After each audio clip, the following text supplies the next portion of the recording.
because I'm not just Peter Parker. Right. Carry the flame.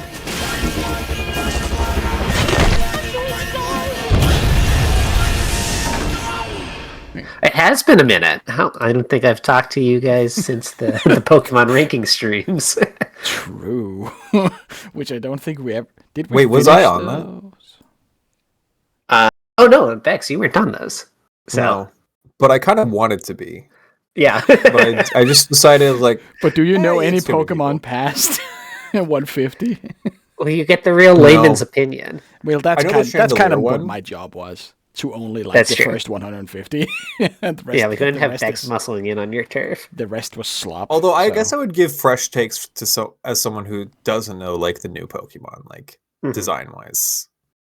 But yeah, I just know the Chandelier one, and that's it. Chandelier is great. The teacup is great. Just all the ghosts are great. Spooky. Unfortunately, they're very bad in the game. They die to everything, but the designs are always great. I'm excited to talk Spider-Man with you guys. Spider-Man. Spider-Man. Nice. Sometimes it is about the Mets, as Bex pointed out. That was my favorite part of the movie, is seeing a Mike Piazza seeing the Mets Hall of Fame. See, I don't know baseball, so I didn't know. There was also someone on the subway wearing a Mets jersey, and I was like, nice. Awesome, let's go. It's all about That's all I wanted. It's about the Mets, all about the Mets. It's the happiest I've been about the Mets all fucking season. I don't know a goddamn thing about Sinrus, baseball. are you a Red Sox fan? Or Blue? I am. Red Sox. It's been a good couple months. You know what bugs me, actually, is their City Connect jerseys are green. And I get it, it's because of the green monster of their stadium, but, like, they're called the Red Sox. Like, it does seem a little out of place. It bugs me more than it should. No, Red Sox are, like, crazy good this year. I guess, considering they had, like, a 12-game losing streak and they Cora and whatever. It's a testament to how bad they were at the start of the season that they've been on, like, a generational heater for 2 months straight now, and they're still 5 games behind first place. Well, also, because the AL is just, like, that bad. Generational heater is a great turn of phrase. No, it's insane. They tied the longest win streak in franchise history at 15 games, and that streak was set in the 1940s. Oh, hell yeah. Yeah, no, it's... I'm kind of rooting for them, dare I say it. I would like the Red Sox to go, like, say, World Series instead of, like, the Rays or something. My favorite joke that's come out of it is that we've got, like, a local Massachusetts chain restaurant called the 99 that's just, like, you know, an American bar grill kind of place. And they had a policy this year that the day after the Red Sox win a game, kids under kids eat free. 14 eat yes. free. Yeah. Now kids are obese. Yeah. The diabetes rate fucking out of business. Massachusetts kids are out of control. That's awesome. Hey, everybody, it's the Tokyo Podfathers. And you know what? We're back. We're back with 3 people this time to talk about Spider-Man, brand new day. I'm joined with Panic as per usual. Hello. How you doing, Panic? I'm doing good. Good. And we got Sinrus today. Sinrus was so excited to talk about the new Spider-Man movie. How you doing, Sinrus? Hello. Yeah, I haven't watched any of the, like, Sonyverse villains movies that you guys have been reviewing. So you haven't been doing your homework, eating your vegetables? That is No, I have not been eating any vegetables. The movies that you paid Bex to watch. Well, that's the big reason I brought Sinrus on here. Is like, we've come full circle. It's like, I was paid... I forgot how much to watch Morbius. And I think I paid you. I want to say it was something. Yeah, $20 something. It may have been more of that. It may have been more, actually. I put it into my savings, the rest of it. But I thought it'd be funny to bring you full circle because you have not seen any of these movies, but you did watch Spider-Man. And I've seen not all, but most of the MCU movies. It's just like so you're familiar with, like, superhero kino, basically. Yeah. Okay, nice. I actually wanted to touch on the adjective you used, or the verb rather. You said reveal. That's a really great way to describe us talking about these movies, is that we have to reveal them because no one usually watches these. But now we get to talk about a movie that people actually watch. I think it's one of the highest grossing movies. It made a literal time. $1 billion day one. It made $1 billion in a weekend. It's awesome. That's crazy. Like, that's awesome. The MCU has been like the butt of jokes for so long. Yeah, they've been on like a downward slope for a fat minute, and now it's like they're back. Turns out people will come. They will fill seats for Spider-Man. Specifically for Spider-Man. Specifically Spider-Man. Probably Avengers and nothing else. Yeah, I guess this is technically our first MCU movie we're covering. Because first real boy. Yeah, first real movie. Nice. Yeah, it's true. The first we're not covering out of spite. Yeah, no, it was nice. I mean, we haven't got to our opinions on the movie itself yet, but it is nice. It seems like we're all fairly positive on it. Yeah, absolutely. Yeah, I would say so. Nice. So in the time since we've last spoke, I don't know if I've told you guys this, but I've become an X-Men head. That was I just like a little while ago, last year sometime, I had this sort of moment of consideration where I was like, I feel like pretty much every notable superhero, I've kind of figured out what their deal is through like cultural osmosis. Yeah. Or by watching movies or whatever, but I don't know shit about the X-Men. Maybe I'll like look up what a good X-Men comic is. And I ended up reading pretty much every X-Men comic that people say is good. And it took a lot of time to do that. And now I'm a big fan. And with obviously the X-Men coming to the MCU in the not so distant future, I'm very excited to see what they're going to do with that. And I actually saw a leak for Brand New Day a while back, maybe 6 months ago or so. That didn't end up being 100% accurate as to what was going to be in this movie, but was, in the end, like, pretty close. It shouted out a bunch of specific, like, plot elements and characters and stuff that did end up being in there, even if the plot was different. So when I saw that Jean Grey was going to be in this movie, I knew I was going to have to check it out and have opinions on it, and I definitely do. And the X-Men kind of had to be in it, because surely someone at MCU realized that the X-Men are going to be in Doomsday, and there's been no explanation for why they're going to be in Doomsday. They had one movie. Years, They had one movie to reintroduce the the concept of the X-Men. Although it's interesting, they never use the word mutant in this movie. They don't say mutant. Anything. They don't say X-Men. Did we see? No. No, I'm thinking about the trailer for Doomsday. We see Xavier in that. And we saw him in, is it Multiverse of Madness? Cyclops is in the Doomsday teaser. Scarlet Witch murders Dr. Xavier. in Multiverse of Madness. But that was more like a Glub Shido pointing, whoa, oh my god. Right. It's him. It's the guy. That was like that kind of moment. There have been a couple of mutants that shown up in Stingers. Most notably, Kelsey Grammer's Beast shows up in the Stinger for, I think, The Marvels, a movie that nobody saw. But really? I didn't know that. There. Yeah, I saw that, and I was just, I was just more fascinated by the fact they were like, we have to get Kelsey Grammer's Beast back. We all remember and love Kelsey Grammer's Beast. It's so funny that they haven't really refreshed the X-Men for 25 years, so they're gonna have to roll back. Well, they tried. They had the New Mutants that came out during COVID. No one saw that. That was like a stinky movie. But at some point they would have gotten to this, like, okay, we need the X-Men for Doomsday. Which ones do we use? Which ones are canon? Right. Shit. And it's just characters we've kind of said goodbye to like 5 different times. Yeah. It is funny. It's like, is this the final goodbye? Who knows? It's like, we've said goodbye to Logan 2 or 3 times. But like you said, you're big into X-Men. I'm absolutely not. I just don't really care about them that much. To me, it's just like a huge cast of Glub Shidos. It's like there's Cyclops, there's Jean, there's Wolverine, there's the ones you know, and then there's like a gorillion side characters. Yeah. So really, the X-Men parts of this movie were to me like the weakest. Like it felt like it had to be there because they're setting up Doomsday. I cared a lot more about the Spidey part.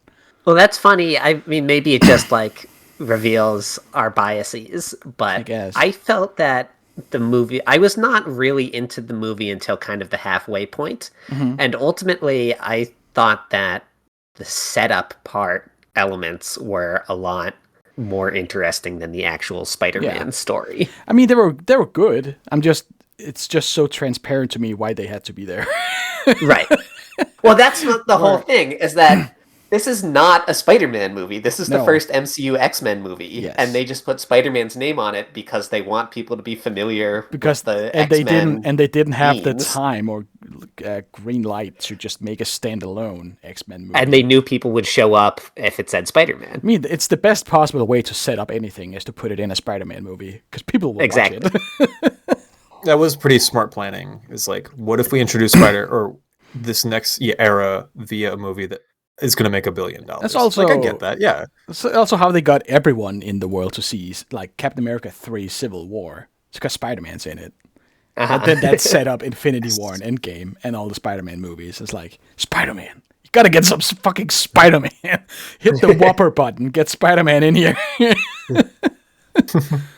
He's just so awesome. I fucking love Spider-Man. I do love Spider-Man. It's just something about him. Okay.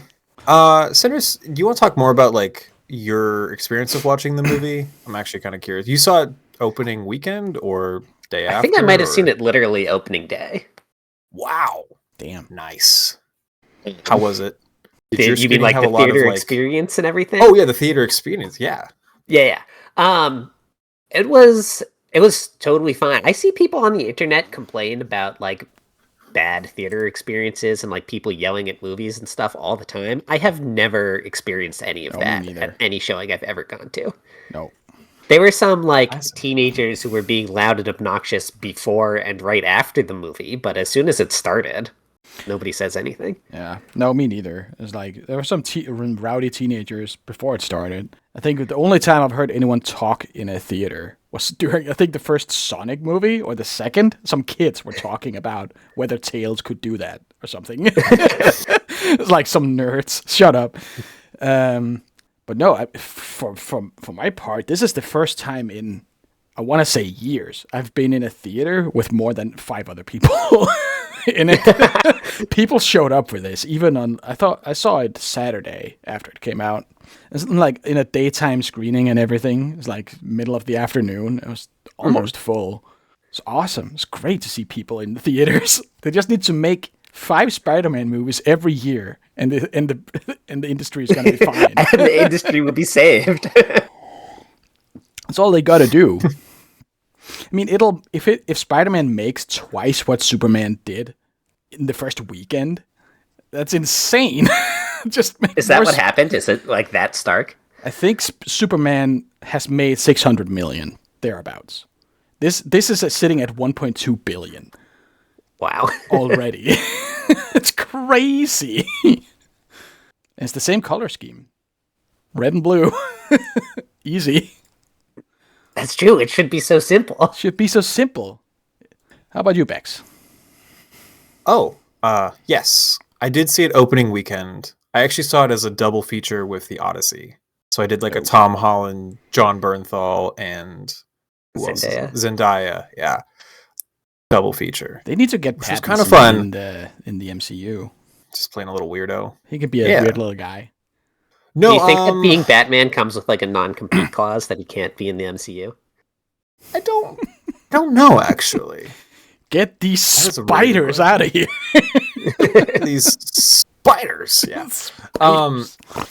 I will say I'm glad that you guys had a nice time when you saw your movie. I saw my movie open on a Saturday evening with a bunch of teenagers. I think I was the oldest person in that screening, and they were mad disrespectful to the movie. I was like, why did you pay $20 to see this movie if you didn't even pay attention? Yeah. But it was whatever. Yeah, I had a good time seeing the movie aside from that. That was good. Did we like the movie overall? I did. That's the vibe we're getting? I'd give it like a 7 out of 10. 7 out of 10. 7. I wasn't maybe- crazy maybe about an it, but I enjoyed it. I think it's aside from the first one. I think this is my second favorite of the Tom Holland Spiders. Oh, really? I think actually this is think easily my. Oh, go ahead. I was going to say it's probably the lowest of the Tom Holland Spiders for me. I mean, I think Whoa. I've I'd seen go, the I'd go 1, 3, 2, 4 personally. I've seen 2 100 times because it keeps being on television and it's just like a decent movie, but it's not like it is good. I definitely like this more than 3 though. 3 was just too much fan service. Oh, I love There was fan like barely service. any movie in it. It was just all point and clap. It's too much. I can't even remember right now. Who's the villain in 2? Mysterio. Oh, it was Jake Gyllenhaal's Mysterio, yeah. I fucking love Jake Gyllenhaal. Oh, duh. Yeah. I was thinking that he was in 3 as well. Yeah, I think 1 Oh, is no, still my that's a good favorite. movie. That's So- better than I was remembering. I would do 1, 2, 4, 3 then. I think this might be my favorite of the Tom Holland era so far. Interesting. He's to do another Tom one. Holland yeah. days. Tom Holland days, yeah. Like, it's nice that they've rolled back on the crossoverness of it. Now it's just crossing over. I was going to say with my X-Men. favorite parts of this movie were the Spider-Man parts, and Yes. I kind of like lost it with like the setting up later MCU era Yes. parts. Because the first one is like crossover with mostly Iron Man and then setting up some Avengers. 2 is all Avengers. 3 is whatever the fuck is happening. Too much multiverse stuff. And then this is like introducing the X-Men, but really not much else. Like they talk to Yelena. And that's Yes, and that was that's Loki, kind of one of the it. best scenes in the movie. Actually, That's kind of it's it. just womp Like- womp. Oh, and I guess Punisher is there. Just for Yes. for shits and giggles. For no real reason. The Punisher gonna Spider-Man say- dynamic was one of the best parts of the I movie. love him. Is the Punisher usually like a gigantic meathead? Because like Bernthal's going full meathead. I this think movie. there's probably different interpretations. I've He's never never read a he's never Punisher struck me comic, as like but- a master detective mastermind type of guy. I will say, Yeah. as I watched this movie, I did ask myself, where was the Punisher on January 6th? A fair question to ask, in my opinion. Which side was he on? He seems like he may have stormed the Capitol. He has big No. Capitol storming vibes. Bex, you don't know the Punisher. He was in New York killing people. yeah. Oh, yeah. No, He Yeah, would- yeah, he that's wouldn't true. even be there. That's not his turf. He could not give less of a fuck about politics. Unless it's he's too busy being a vigilante. yes. That's kind of Too- awesome. he's too- It's but he's just kind of a- crazy. Like, he's just there's being an a chill entire guy. like group of people who like base their politics on the Punisher or use the Punisher as like an icon for like their politics. I Yeah, don't know if you've just ever like- seen the Punisher skull on like giant yeah. ass trucks. Oh yeah, sure.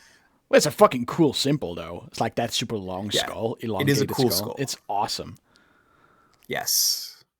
But no, I was thinking about that as I was watching. I was like, oh, some people will like see this and think, oh, this is the kind of guy. This is the hero I need. this the same people who idolize someone like what's his name from Watchmen, the guy with Oh, I know Rorschach? exactly. who the you're talking guy about. with my Yeah, parents Rorschach, fighting on his well, face. Rorschach is kind Yeah, of Rorschach. Rorschach's a different kind of guy. I think there's a different demographic for Rorschach guys. Sure, Punisher but it's the guys have, like- same. It's the same principle of kill criminals. You broke the law, Yeah. die. But like, I think Rorschach is like a little bit more like libertarian. I think Sure. with the type of guys that he attracts as fans. I think. Yes. But But the Punisher is a great comic. Punisher is more hero like thin in- blue line kind of guy. He's you the- know? And I mean, his appeal is the same to me as someone like Spider-Man, which is mostly usually dealing with street thugs. Low stakes. Yeah. Sometimes he gets dragged into space by Tony Stark, but it's rare. Punisher was introduced. Sometimes he gets the turned X-Men into comics, a right? Frankenstein and has to go to Monster Island. Yes. Sometimes he does get pitted against like gods, but usually it's like Awesome. the Scorpion or the Rhino. Right. It's guys with powers. Just guys. What's better than this? Guys being dudes. Just guys being crimes. What was I gonna say? Oh, I did love the scene with Yelena where she's like big potatoes, small potatoes. Small Good potatoes. stuff. And I will say that's a great way to look at this movie is like my favorite parts of the movie were like the small potatoes. Yeah. I did like the street level Spider-Man. There's a little bit more New York in this one. Yes. Uh It's back to that basics and also in a lot like of ways. but also like sad Spider-Man. I do miss sad Spider-Man. Very sad Spider-Man. I think I was missing that from like the first 3 what was it called? Tom Holland movies. Because I think my biggest problem with them is that they were a little too linked to the MCU. Especially like the first one with like the Iron Man aspect. And like I understand that Tony is supposed to be a stand-in for Uncle Ben because they're skipping Uncle Ben in this universe. And then they kind of bring back the Uncle Ben vibes with Marissa Tomei's character and like fine, whatever. But I do miss like just a Spider-Man story in these movies most of the time. It was nice to see Spider-Man just like struggle. Back to Tobey Maguire Spider-Man vibes of just like being sad, not being allowed to have nice things. I relate to Spider-Man more as a character. I guess the Peter Parker part of Spider-Man more than the Spider-Man part of Spider-Man. I mean, I like Spider-Man, but like I do love seeing Peter struggle. Not that I love it, but I like watching that basically. And I like sorry. I hear you and I agree with that. I think it was definitely good to have like a street level Spider-Man movie. The other stuff had been like too much, too big. But I didn't really love and how it was executed. The parts that were he's on the ground in New York. They're like he's interacting with normal people. He's talking to the cops. You got like all the Spider-Man fans and everything. That was all great. What I didn't like is how much of it is kind of in opposition to that. Like he still has a fucking magic AI assistant that I was instantly big Dark makes Knight vibes from high this, tech and I was like, him. right. This was all I hated all of this too. I was like, where does he get this money for like these computers, like these monitors and like all this technology in his honestly huge loft in New York? Like this is a huge apartment. I would assume some kind of Tony Stark trust fund thing. I don't know if there's like some type of pension for being in the Avengers, but like probably. I was sitting there like thinking it may have been more interesting. Where do any of them get the money for anything now that Tony's dead? Well, they're probably government funded now. Yeah, because they've always worked with the governments. They're kind of parallel. Wasn't that the whole thing with Civil War that they're not working with the government?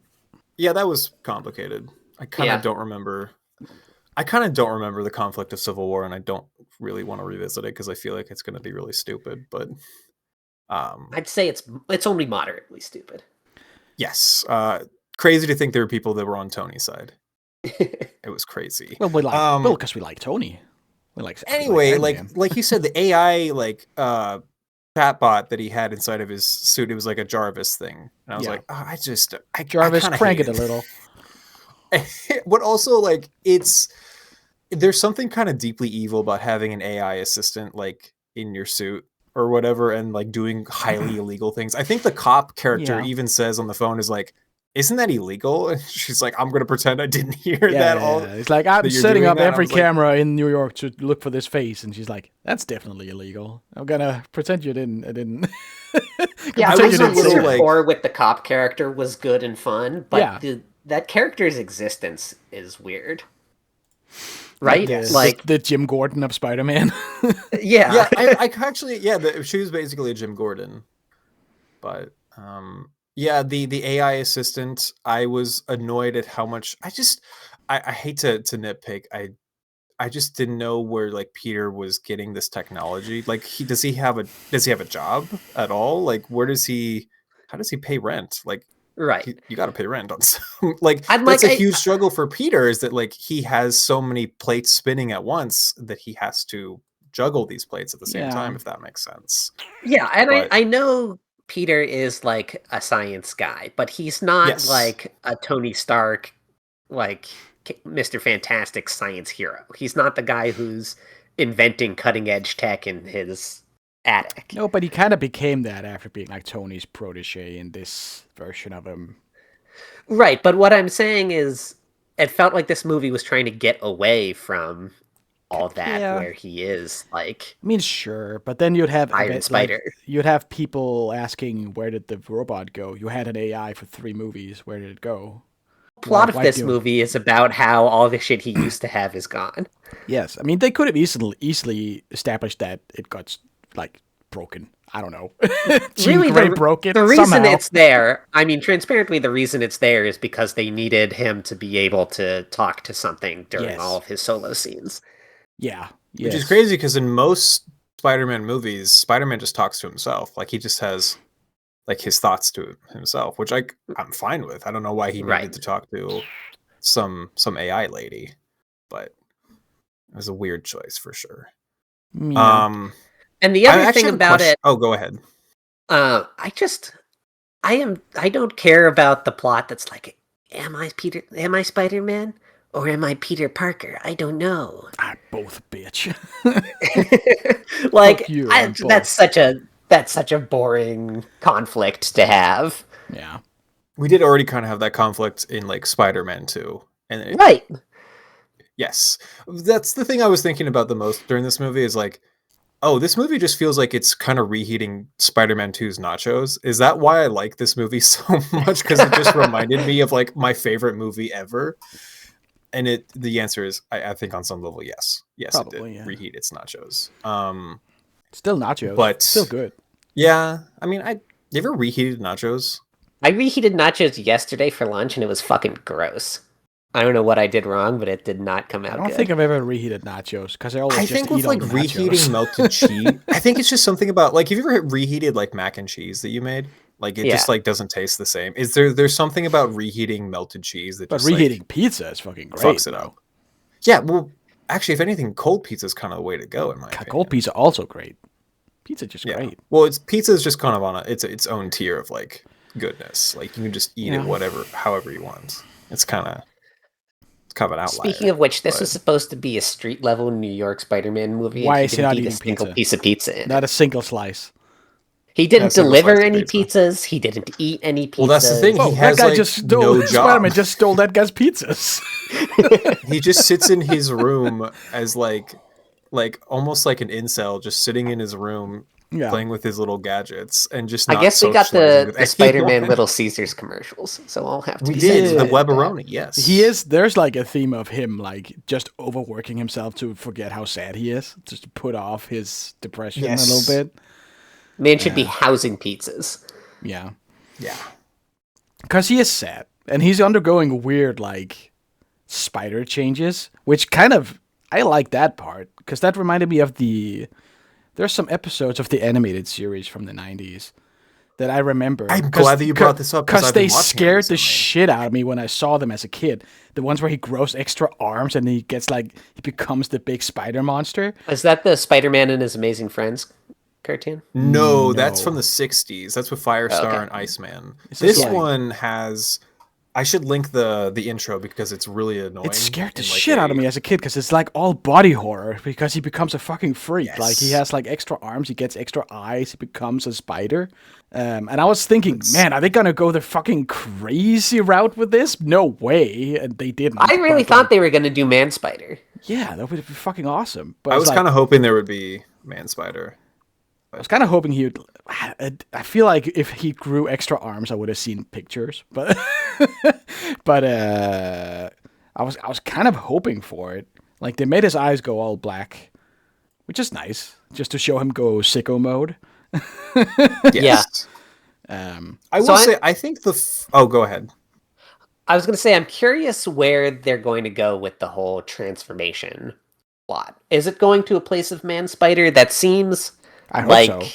Probably the not, most though. logical too place weird to I think that's evolve too from this. freaky for MCU for Spider-Man movies. But Yeah, probably. Kevin Feige would not allow it. they would But have to in get that case, Sam. like, what's they'd have to get supposed to be Raimi back for happening that. to him, right? Yeah. Like, is he just going to be wearing an inhibitor for the rest of Well, no, because he his doesn't need it. existence in the He doesn't need MCU? it. But we're not going to talk about it. No. He learned to control it at the end because he's both Oh, Peter and he Spider. did. He's no longer suppressing Spider-Man. He has. Yeah, I don't know. Strange. Or are they like doing a Venom setup? I hope not. Well, you guys are a little bit more versed in the comics than I am, but isn't the symbiote Little bit. it's connected to like Secret Wars, right?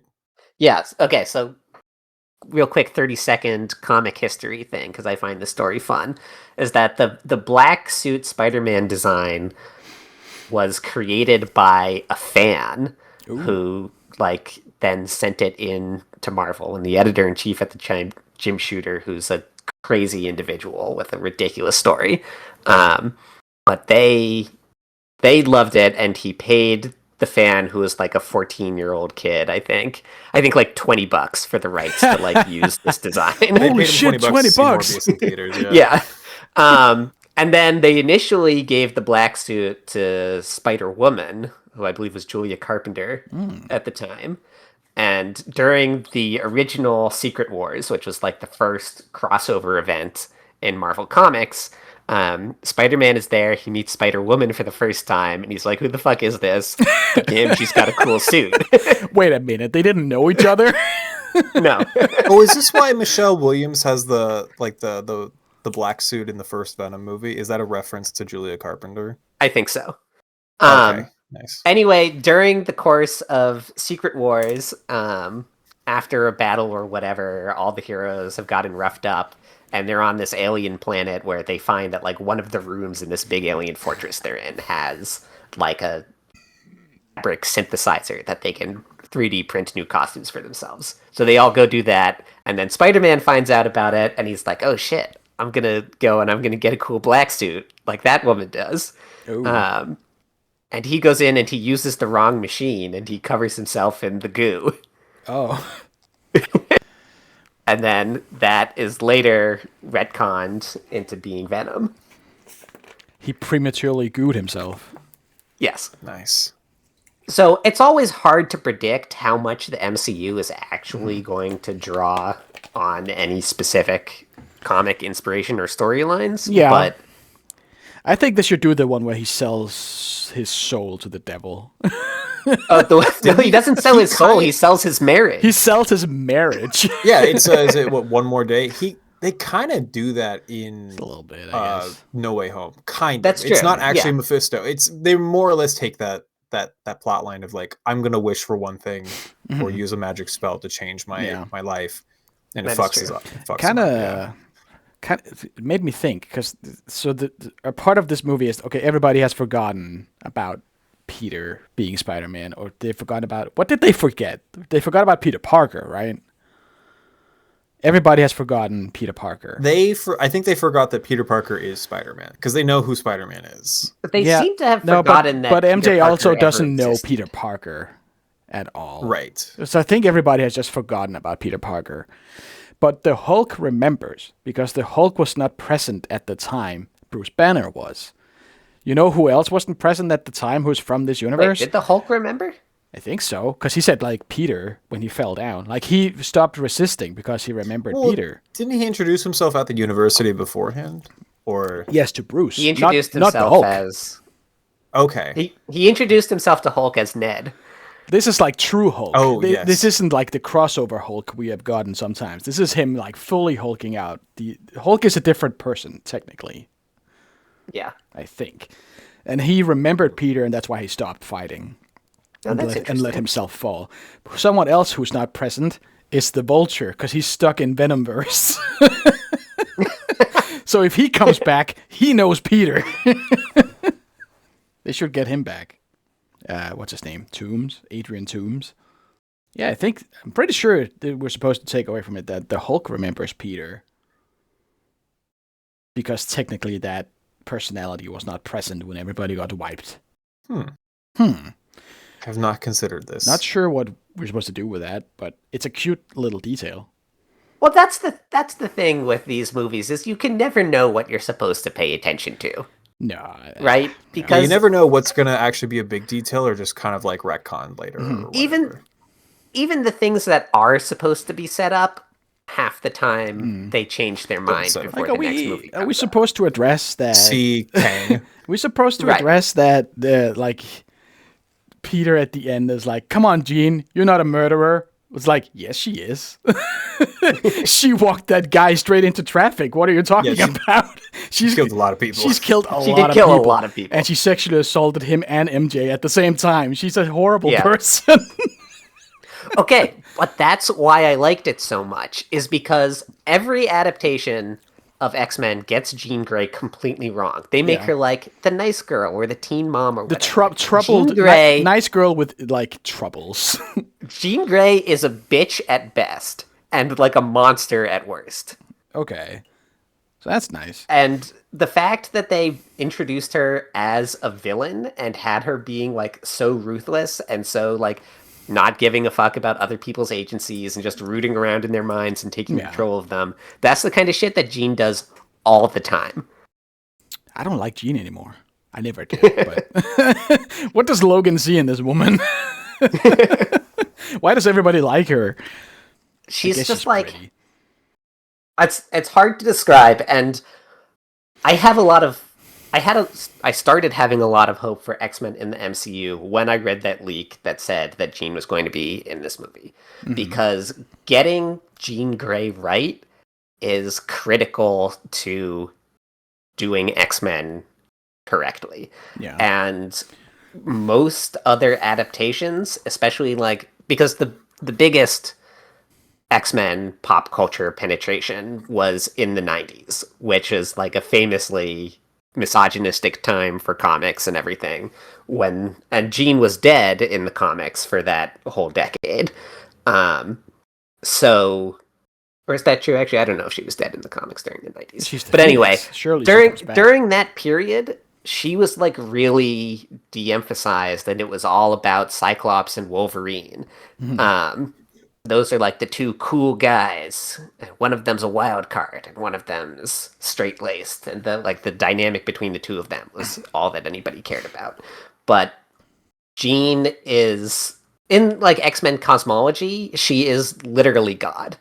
And all of the struggles and conflicts surrounding what like the appropriate ways to use her power are the core of a lot of the best and most important storylines in X-Men history.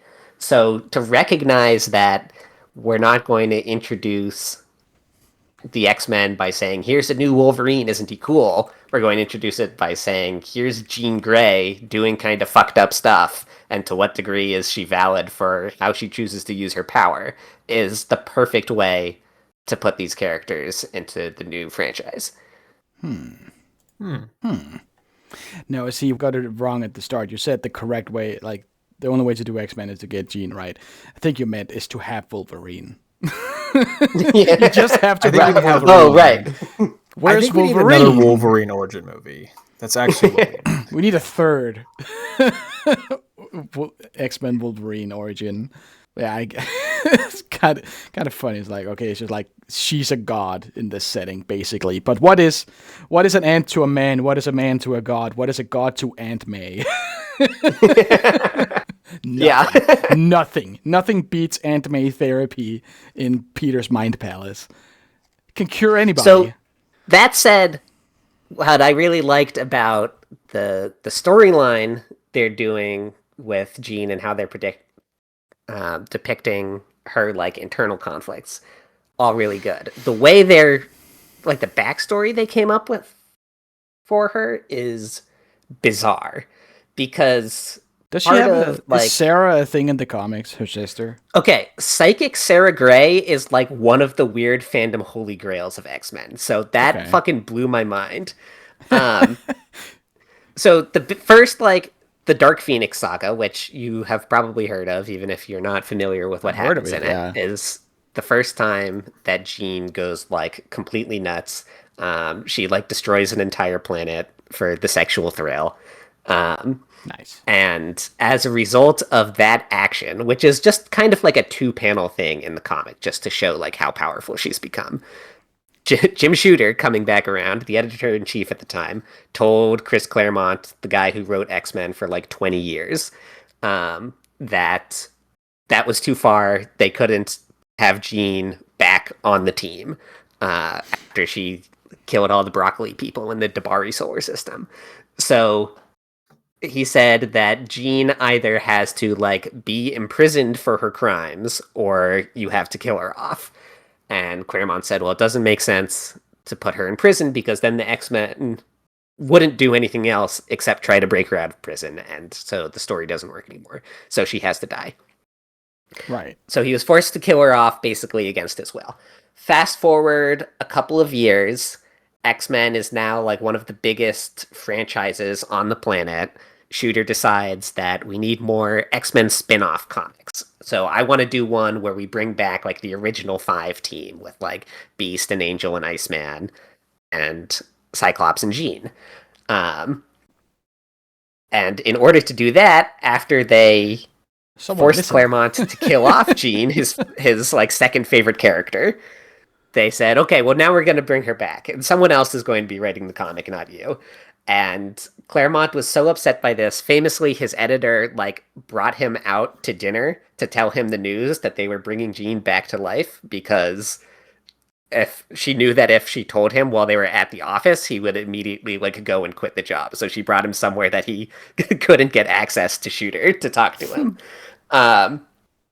And still, Claremont like tried all of these different ways to convince them not to do this.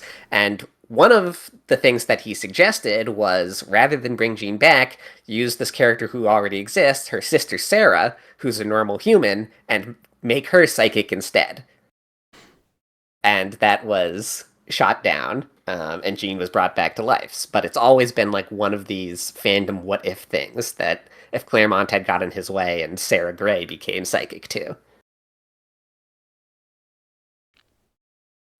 Interesting. God, there's a lot of lore for the X-Men. There's a ton of lore for the X-Men. It's almost like they've been writing this shit for decades. Yeah. My only experience with the X-Men is the movies. Mm-hmm. So that's kind of colored my perception of them a little bit. But I was going to say something. I don't remember. Panicky. Did you have something? When you mentioned Cyclops, it just made me think that what's going to happen in Doomsday is that he's going to be shooting his laser beams, and someone's going to be being like, hey, careful with the laser beams, and they're going to have to explain the punch dimension.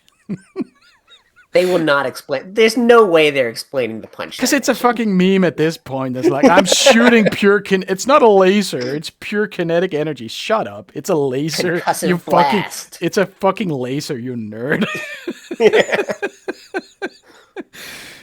They're gonna have to do that. And the other thing with Jean's backstory that I was starting to get to before I got sidetracked by the Sarah Gray story is that Jean is like not an orphan or anything in the comics. Her parents are like upper middle class university professors. And so a lot of the salience of the whole thing about how she's cavalier about like digging through people's minds and everything, there's like a class element to it where her and Professor X, they're both like upper class kind of hoity-toity white people with the ability to like control others. Sure.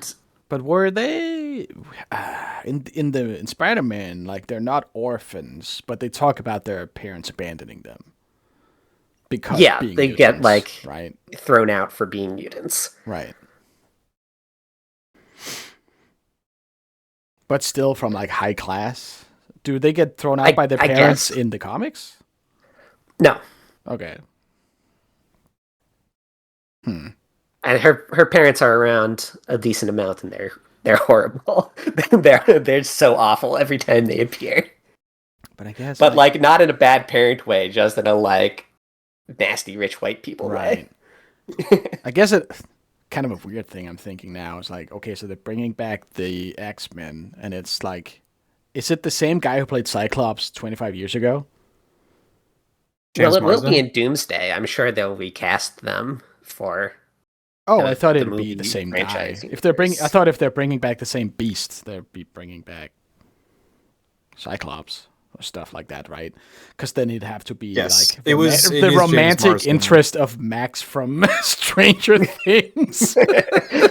In the teaser, it does look like James Marsden, the guy who plays Right. Cyclops. He's a lot Right. older than Gene Well, no, is those now. we know aged we so know well, the actually. old movies cast are going to be in Doomsday, but I'm sure that after Doomsday, during the new I think phase, Secret whatever Wars, the they're going to fuck they're on introduce now, the new Yeah. guys. they'll introduce new actors to play all those characters for sure. Right. Awesome. Awesome. Well, maybe that'll be good. But they're going to have to bring back Hugh Jackman as Wolverine. They have to. Till he's 90. Till he's 90. He will forever be Wolverine. There's no choice. Who else would you even do? Who could do it? I'm sure there are lots of people who could play Wolverine. He's not that complicated a character. Henry Cavill. Yeah, We've he's- already seen it. You could probably find someone who's actually short. I know Yeah. Wolverine's a short guy. I mean, anybody's like the collective checkpoint for Wolverine now is Hugh Jackman. So if they made a short one, he'd be accurate to the comics, but everyone else would be like, "Why is he short?" And he's got to be ugly and stinky too. That's crucial. He has to be a weird little. They would guy. never cast an ugly person for that. Not It's in true. today's day and age. He's going to have to be hot.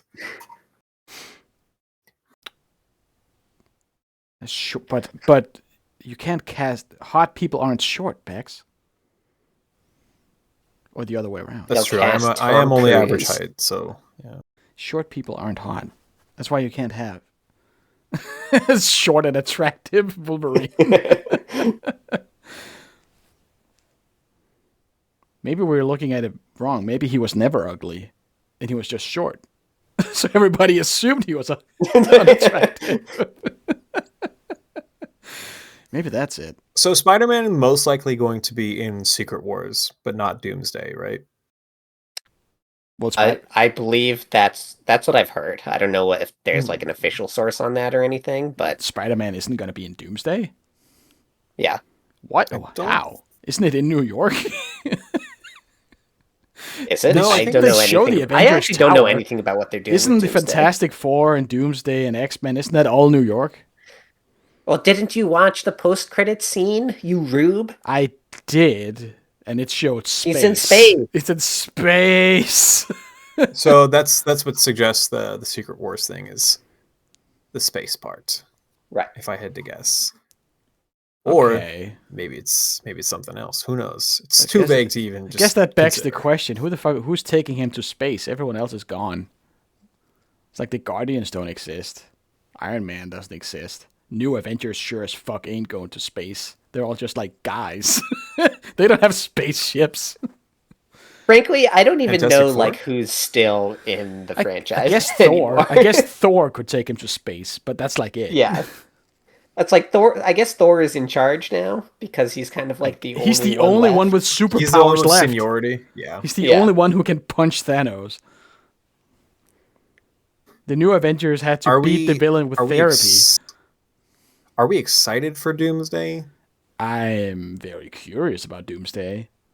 I guess I'm a little excited. Avengers I- is great. It's awesome. I don't have a lot of faith. No, I think it'll be. I But- expect it to be a clusterfuck. I frankly have never encountered an incarnation of Doctor Doom that I don't love. Right. Well, I guess no, that's not true. The previous movie Dooms have been pretty bad. But like he pops up occasionally in my X-Men reading and everything. Whenever the Fantastic Four show up in an X-Men comic, I fucking hate them. They suck. But whenever Doom shows up, he is the best part of any story that he's in. The character just has some sort of sauce. So Hey, he's got the drip. I- It's the fucking mask, dude. It's like cloak Yeah. and mask. That's awesome. He's a good rapper. You know, he's a great has rapper. good music. Yeah. Rest I- in peace. I'm not saying it's definitely going to be bad. I think it'll probably be bad. I'm extremely curious how they're gonna reason that it's fucking Tony Stark. He's back and now he's Doctor Doom. How? Yeah, who knows? Is it his evil? I think it was twin? the 1-2 punch of like we're bringing back Downey Everyone. Jr. And then also bringing back the Russos for it. I was like, oh, you guys don't really have any ideas. and You have bringing back Captain no thoughts America about and it. bringing back the Yes. X-Men and bringing back We're like, oh, everyone you guys is are here. you're so desperate for for my money. It's you are desperate at this point. I think that's it. It reeks of like desperation. It's like we have no idea. We're like, because they fucked up for like, I wouldn't say, well, maybe like the past 5 years, they've kind of just like completely like dropped the ball, or past 5 or 6 years. Post, there's a Endgame. lot of MCU movies I have not seen in the last 5 years, and the ones I did, I think also they have like saturated the market with just like endless TV shows that like too much aren't great or just don't exist culturally. Yep. I have not watched a single MCU TV show except for like the original Netflix Daredevil. Right. Yeah, I think the last one I watched was like WandaVision. WandaVision, which was also the first one. Yes. That one was like the first one that wasn't like one of the Netflix. I did watch some Daredevil. I don't know, like he's I've seen Luke Cage, but that was beforehand. Yeah, it's too much. What if Luke Cage is in Doomsday? That would be like the funniest pick possible. Like, what if Luke Cage and the other one, the most lowest stakes superhero we could make a series on? Who's the one who's related to Luke Cage? The lady Jessica Jones. Jessica Jones. What if they show up? What if they beat Doom? Yeah, Doctor Doom. Don't trust the Jessica Jones in Apartment. What was that show that in Apartment 23? Yes. Yes. Oh, you know what's actually the biggest sign of not disappointment, but like biggest sign of desperation? I'd say desperation is bringing Channing Tatum back as that's just funny. How did he even get out of the Neververse or whatever he's in? How is he there? I don't know. He exists in some conceptual limbo in Deadpool 3. Well, how the fuck is he now on the streets of New York? That didn't make any sense because like every other character or every other actor in there was because they had a movie and it sucked and no one liked it except for Channing Tatum, whose movie never got made. That is the glub shitto of all time. It's Channing Tatum as Gambit. Like he was like, I'll be honest, I do say to myself, "Ooh, about to make a name for myself." Like, about to make a name for myself. It's a great vocal stim for me, but like casting a meme cast or a meme role as like a serious role in your movie. I mean, is like, if it was ever gonna happen, it's when they're bringing back the X-Men, I guess, right? I guess, but I'm not feeling inspired by that choice. Do you know what I mean? What about Sonic the Hedgehog? They could just add him. Why not? What if they put like Knuckles in the MCU? I think they should put Elsa. Knuckles. And Knuckles. They should put Elsa in it and make all those Spider-Man Elsa YouTube videos canon. Now. He's single now. They have the IP to do it. He's single. They could do it. Ready to mingle. I guess I did like the part where they didn't just magically get back together. It was nice. That's true. Kind of a nice surprise that they didn't just do that. That was a fake out, and then it didn't also happen later. Yeah, I did appreciate that. That was nice. Although he did, I thought they did a good job with the he did resolution immediately go back together with Ned. Like he dapped his brother up. Immediately. I remember everything. They definitely did a good job with the resolution to the whole "nobody remembers me" conflict. I think so. Plot, whatever. Yeah. And like they hang out, it's nice. I mean, there's some, I don't know, it's like weirdly stalker vibes to it, but at the same time, there's a sad, lonely, like it's sad, extremely sad young man. But also, I mean, that's fair, right? Everybody just forgot about him. He's allowed to be sad. He lost all his friends and the love of his life. He's not just being like dramatic about it. Let him sit in his feelings. Let him be sad a little bit. Seems only fair. He's earned it. As a treat. He can become a stronger spider. And now he has organic web shooters too, and they don't work against the damage control things. Don't kill it. Never trust the moral of the story. Never trust the government. Yeah, obviously, but Spider-Man had to learn that. This is something I'm curious about. Was all of the X-Men plot set up with the inhibitor stuff as obvious to you guys as it was to me as an X-Men person? Yes. No. It was to me, because I know that's Okay. like a big thing they like in X-Men is to try and take away mutant powers. Yeah. Like, probably 40% of all X-Men plots ever boil down to the government is trying to fix mutants, or someone is trying you know to what? fix mutants. I won't lie to you. Looking at some of these mutants, I get it. Like, this guy's able to make firestorms. Probably he shouldn't be. He seems like a problem. He That seems like a little that could dangerous. be an issue. Someone who can No, I did not freeze. realize that, but now that you've made it very obvious, that should have been obvious when I saw it. Yeah. Like, So the only way to make it more obvious would to be call damage control, something like whatever those Mutant guys control. are called. I don't know. No, whatever. Stopping mutants or what are they something. called? The ones who try and control mutants. Oh, it's always different in whatever storyline. Because in the new mutant movies, it's like, it's not Stark. It's something that's like the same letters. Kronk. Kratz. Something like that. The one with Peter Dinklage, his company, it was called something like Stark, but not. I forget. The one with Peter Dinklage was in. Yeah, he was in one Those of the movies? newer X-Men movies. X-Men. Days of Future Past. Oh, Trask. Trask. That's Dr. Bolivar Trask. He played ball. That's a weird casting. Okay. That's like, but I noticed that it's the same letters as Stark, so I thought that was like the pun of it. But yeah, he makes the Sentinels. He's the inventor of the Sentinels, right? Right. Which are the giant genocide robots. They that should have are called the company Gun, like the like one the from oldest Sonic. standing villain. Yeah. It should have just been gun trucks chasing people down. So it's kind of crazy to me that they decided to have Peter be like the inventor of the mutant genocide tech in this timeline. Mm-hmm. Especially because they because he has the genocide tech in like Far From Home, because he like drone strikes a guy with his glasses, like really willy-nilly. Like, it's really casual, actually. That's right. Yeah, that didn't take a lot of like executive overrides or anything. It was just like, you want me to kill that guy? On it. Zoop. Say less. I'm like, no. Say less. No.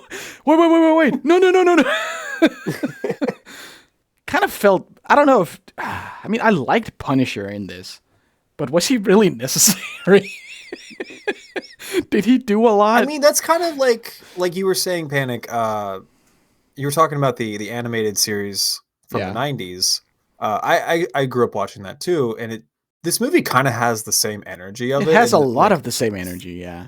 Like, it's just this movie has a lot of plot, if that makes sense. Like, the plot just keeps going. There's a lot of shit that just keeps a lot going on. It's very busy in a way that like the kids or the animated kids series also had, just like it kept going. The ball just kept rolling and rolling and rolling. Right. And then like Spider-Man would just like run into certain characters. Like, all these characters are just kind of like pool balls bouncing around on a table, just like not like a chaos theory kind of thing, but just like things just be happening in the big city, if that makes sense. Everyone's got their own lives and they keep running into each other. True, it's a big city. But I thought, I say that as like a good thing. I actually kind of liked how much plot there was. I was like, oh, this feels kind of like, I don't know, like a comic book would feel like. Often characters just run into each other. It. Yes. I don't really know why they chose Punisher. They've interacted I guess it's just, before isn't it just because he's comics, like, right? he's another street guy in New York. He's just like the most Right, obvious but, like, partner. If there had to be he didn't one. really add anything to the movie. I mean, he was funny. More funny than I think the chilling. Punisher is meant to be. Yes. He's very, I've seen some clips from the show. This is the most very silly intense. I've ever seen the Punisher. This is a very goofy Punisher. They definitely retoned him for the kids' movie. It's funny seeing Punisher just not, like, he almost says fuck and then he gets silenced by Spider-Man. I was like, oh, this is a kids movie. Language. It's interesting because like the last thing the Punisher was in was like a Netflix special, or Disney Plus special rather, where he kills like 60 guys. Like, he shoots them in the head. He kills a lot of people. Oh, and he fucking kills almost, a lot of people. Spider-Man got kirked almost at the end. That's crazy. And then seeing kind of this like PG-13 version of Frank Castle is like kind of funny, but like that's fine. It's just like it's kind of like how every artist, or not every artist, but every comic book writer has their own rendition of each character. So like if you see Frank Castle in a Spider-Man comic, he might act a little bit differently than Frank Castle in a solo Punisher comic. But I think that kind of works. But it was still funny to see. Sorry, Sinrus, you were going to say something? Probably, but I don't know what it was. Nice. I was going to say something. I don't remember. But I actually liked the way this movie looked. I thought it was one of the better looking MCU movies in a while. It's very pretty. There was like there was a shot of Peter like his eyes like inside the mask when he's like swinging. It's really cool. Looks cool. Some of the like Spidey sense visions were kind of fun. The like core memory they have with Aunt May they keep going back to, and the way it just kind of stretches stretches out the room is kind of fun. I don't know, it looked like, compared to like say No Way Home, which was like entirely green screened, this movie was like filmed on actual sets. It had like a very like real, believable feeling to it that I liked.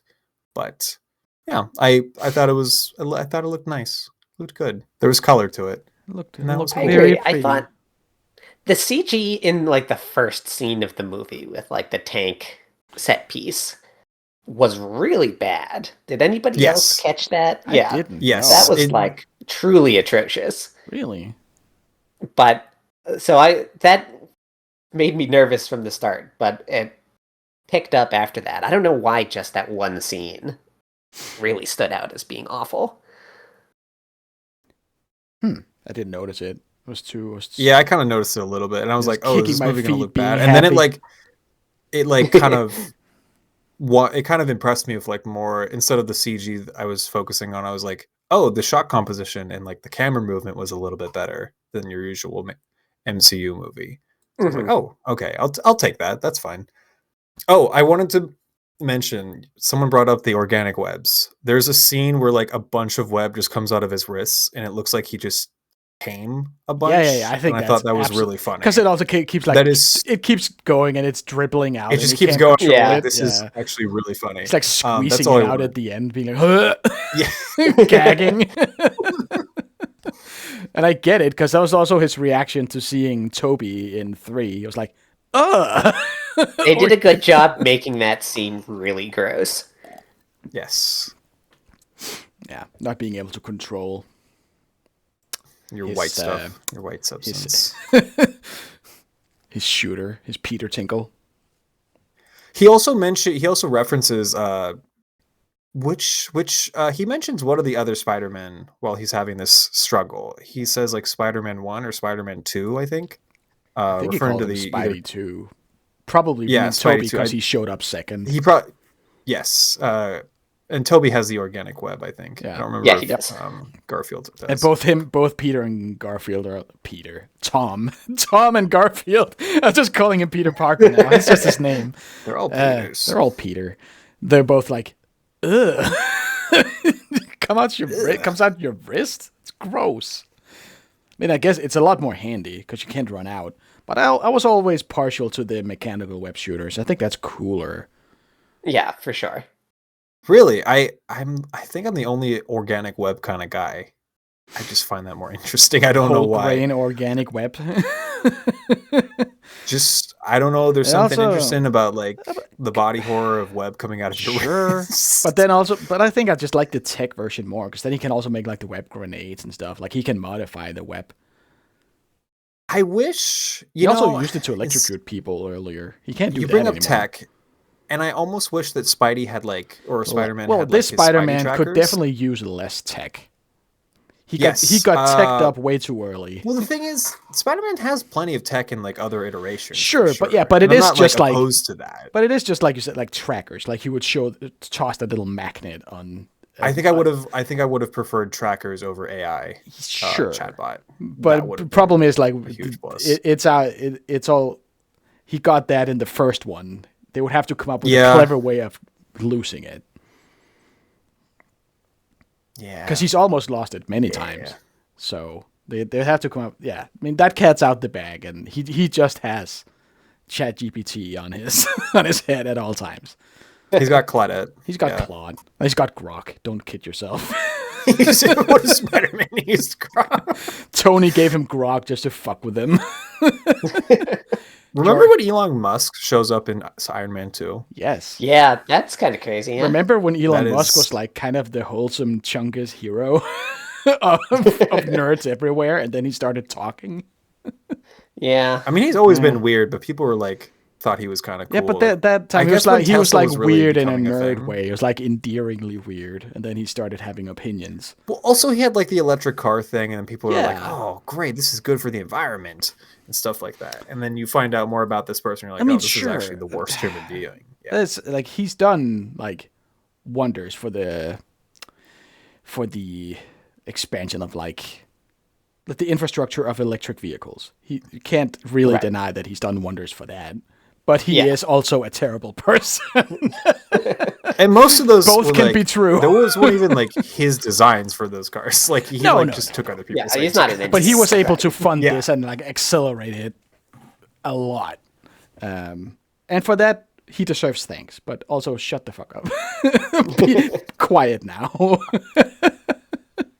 Go away with your billions, trillions. Remember when he overbought Twitter and then ruined the platform? It's crazy. Yeah.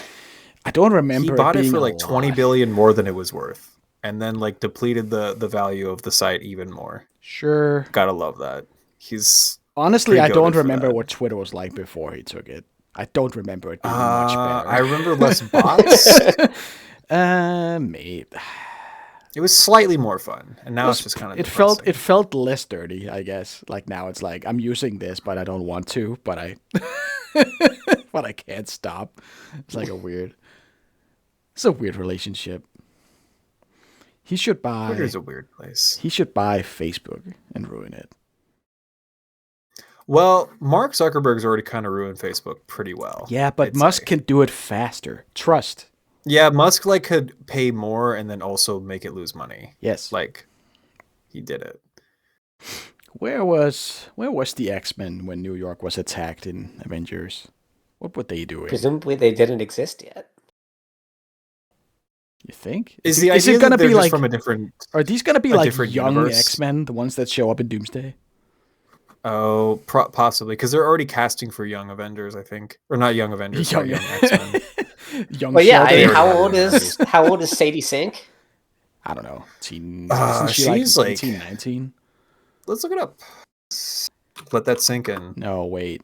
She's clearly supposed to be. I think she's like early 20s in the movie. She is 24 years old. Yeah, 24. Good for her. She was in Stranger Things? Yeah, she was Max. Oh. Admittedly, I haven't seen Stranger Things past like the first also, season. She didn't do it. a lot for a long time. And then she kind of got a lot of spotlight in the last season because she's like in her mind palace for the whole thing. Oh, nice. She was in The Whale. That's right. She was Brendan Fraser's daughter. There is that fantastic clip that got shared after this movie came out of all the Stranger Things kids, fucking grown-ups, reading their script and crying in a group, and then cutting to Sadie Sink, who's like smiling at the camera. And then the caption is like, when you know all your friends are gonna be jobless, but you've got Jean Grey lined up. She's like, this is like a fucking clip out of The Office. Her looking all smug, looking at all her crying friends, and then eye contact with the camera, like these guys, these fucking idiots. I never watched Stranger Things, or else I would fan cast all of the other cast members as X-Men characters right now, and I'm sure it would be really funny. My God, could you even do that? Recent news of a new X-Men casting just came out. I think it was Samara Weaving as Emma Frost. Ooh, I'm not that familiar with Samara Weaving. She's Australian. She looks just like what's her face from Barbie. Yeah, I know what she looks like. She's a good fit visually. I don't know if I've actually seen her in anything. Emma is another character I really want them to do well. She's never had a real adaptation. Was she in any of the movies? Was she in one of the There Bryan is Singer a movies? character named Emma Frost in one of the movies who's in it for like one scene and has absolutely nothing in common with the comic character. Emma Frost is the one who always fucks me up because she's not ice power, right? Correct. Yeah, she's also a telepath. She's just But like it's in the name. Her name is Frost, but they already have Iceman, I guess. Their name is like, oh, I'm Cyclops, but my power isn't having one eye that shoots. But I'm actually a juggler. You didn't expect that, did you? What if it's actually the Cyclops from the Odyssey that's going to be in Doomsday? It's gonna Like, what if they shout pull and a rug from explode under? the speakers. I would be. It would be really funny, actually. I heard that the Odyssey is a loud movie. It is extremely loud. So I actually brought earplugs to my second viewing because when I saw it with Spider-Man, that was my second time seeing. I was like, oh, because I knew there was a certain scene coming up. I was like, first time I saw it, I was like, oh, that was really loud. But second time I saw it, I did bring earplugs, and it worked. Odyssey this, Odyssey that. They ought to see someone about the sound mixing. Sorry, what I couldn't hear what you said. I just saw the Odyssey. I don't hear any. I haven't heard, well I anymore. haven't heard anything anyone said for the last 2 weeks. I'm just guessing. I'm just going off vibes. How did you guys like Trammell Tillman as the villain? Oh, he's in Severance, right? Yeah, he's so Yes. fucking good in Severance. What? You know he's really good in. He was in the last Mission Impossible as well, if I remember correctly. Oh, you mean the damage control guy villain? Yeah. I was kind of not thinking of him as the villain because he doesn't really do much. He's just he doesn't. He's just an asshole. I mean, the villain of the movie, surely there isn't really like a villain of the movie. I mean, the antagonist for most of it was Jean Grey, but Yes. but then at the end she's also a victim. But also she does kill and manipulate people. I mean, I don't think She is a mass murderer. She's not a. She should does be kill noted. a lot of people. But she was really sad. She was pissed. But have you guys. considered going that she through was something. sad once?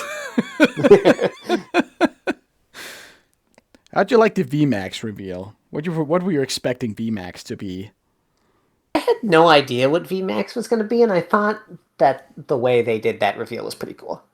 Right. I was happy with that. That it's something so mundane. It's just like Right. the name on a ventilator.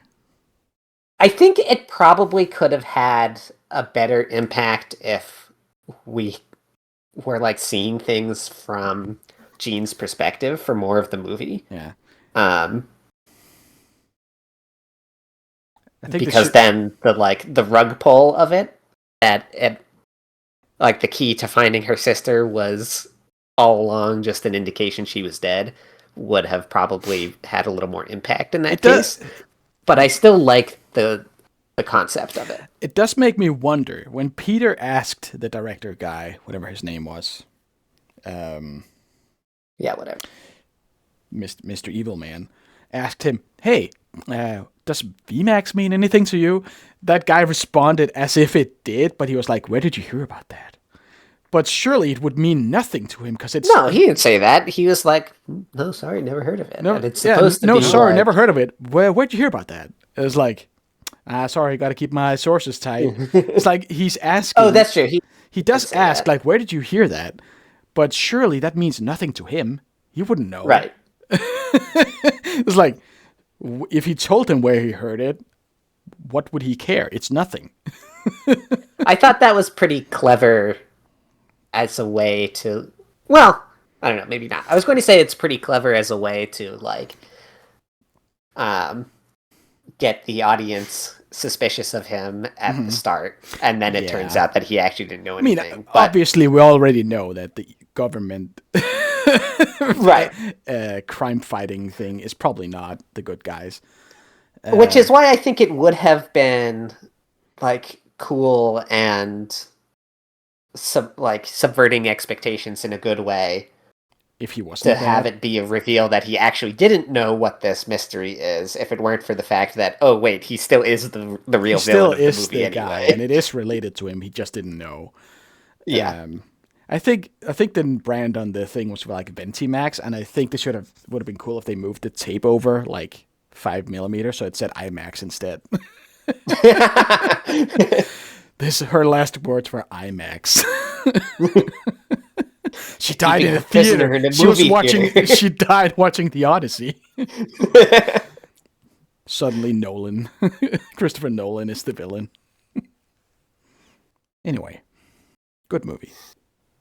Good movie. Good movie. Actually, if I'm being honest, I mean, I liked it when I saw it in the theaters, but I kind of liked it less as I thought about it. I don't know if that makes sense. What went down for you in thinking about it? Isn't that always the case with honestly, movies you watch? It was like the though? X-Men stuff that I just like didn't care about. Yeah, me. Yeah, that same. was. I guess I don't love that this movie was kind of just a setup for the X-Men. I think I was hoping for just a more standalone Spider-Man movie.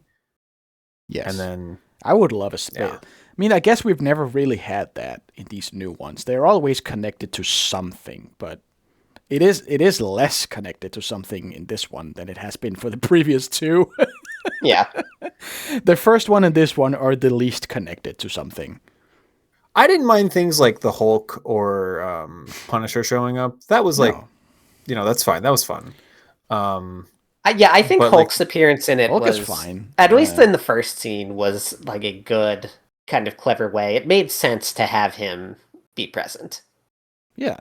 He's just that's a good way to use like the expansiveness of your universe. Yes, because he is a hero who suffers from the same kind of thing that Peter is starting to go through. Like you're not able to control another part of yourself, and you Hulk out, for lack of a better word.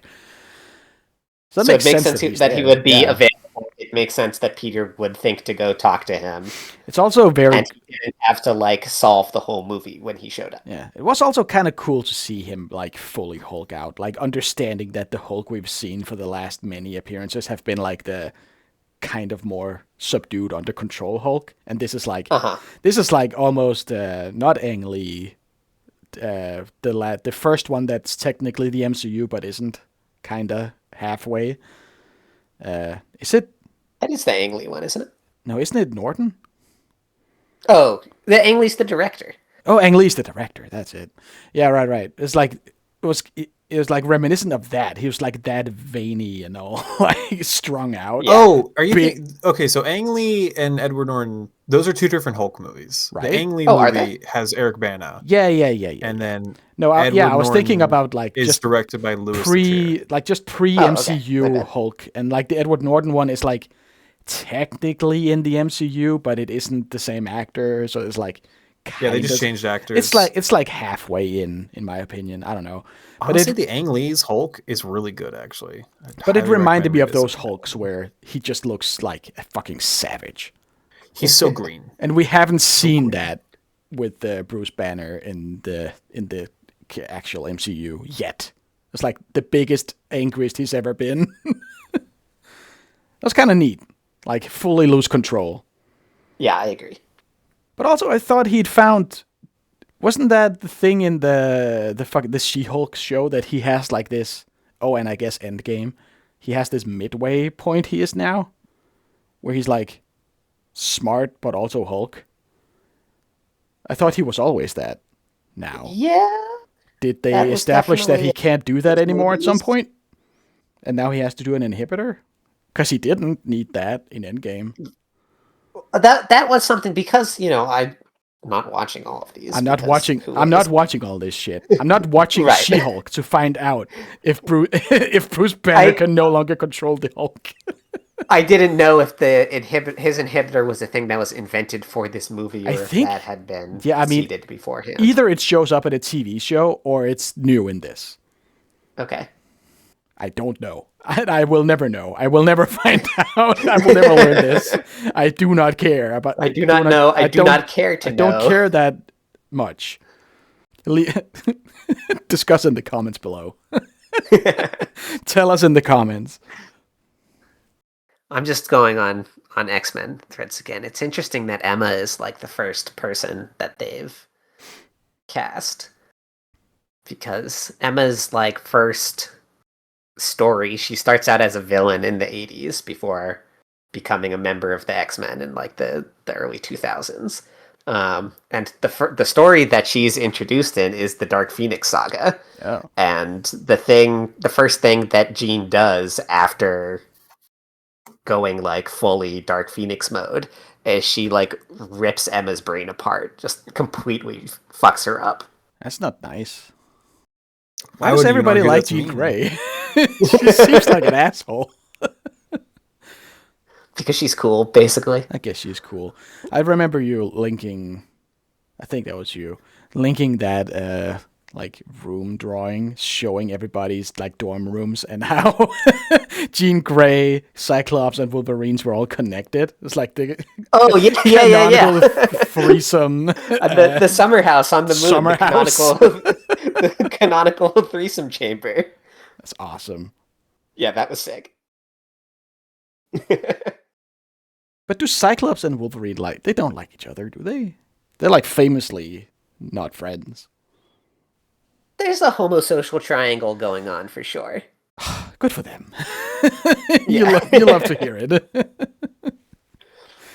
That's another one of these things, or like I was saying before, every adaptation of X-Men that's basically ever been made is so rooted in what was happening in the franchise in the 90s when it was at its most popular, even though in like critical retrospect, the 90s is pretty much widely considered to be one of the worst periods for X-Men storytelling.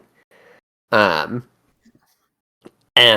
because they were so riding the high of what's his name? Of Wolverine being like everyone's favorite, coolest guy, Cyclops goes from being a more interesting character to just kind of being like, Wolverine, no, stand down, follow my orders, kind of deal. What if they have a more interesting relationship that is contentious, but not like What if that's antagonistic. What if that's how they get Robert Pattinson in the MCU? Wolverine being a weird guy.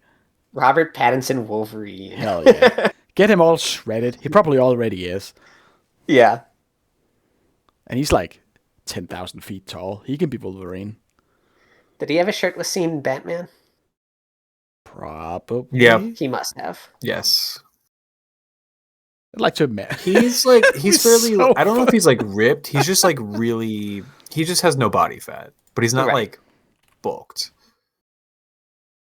He's just he's a skinny boy. They have definitely succeeded at getting me curious and excited for what they're going to do with MCU X-Men.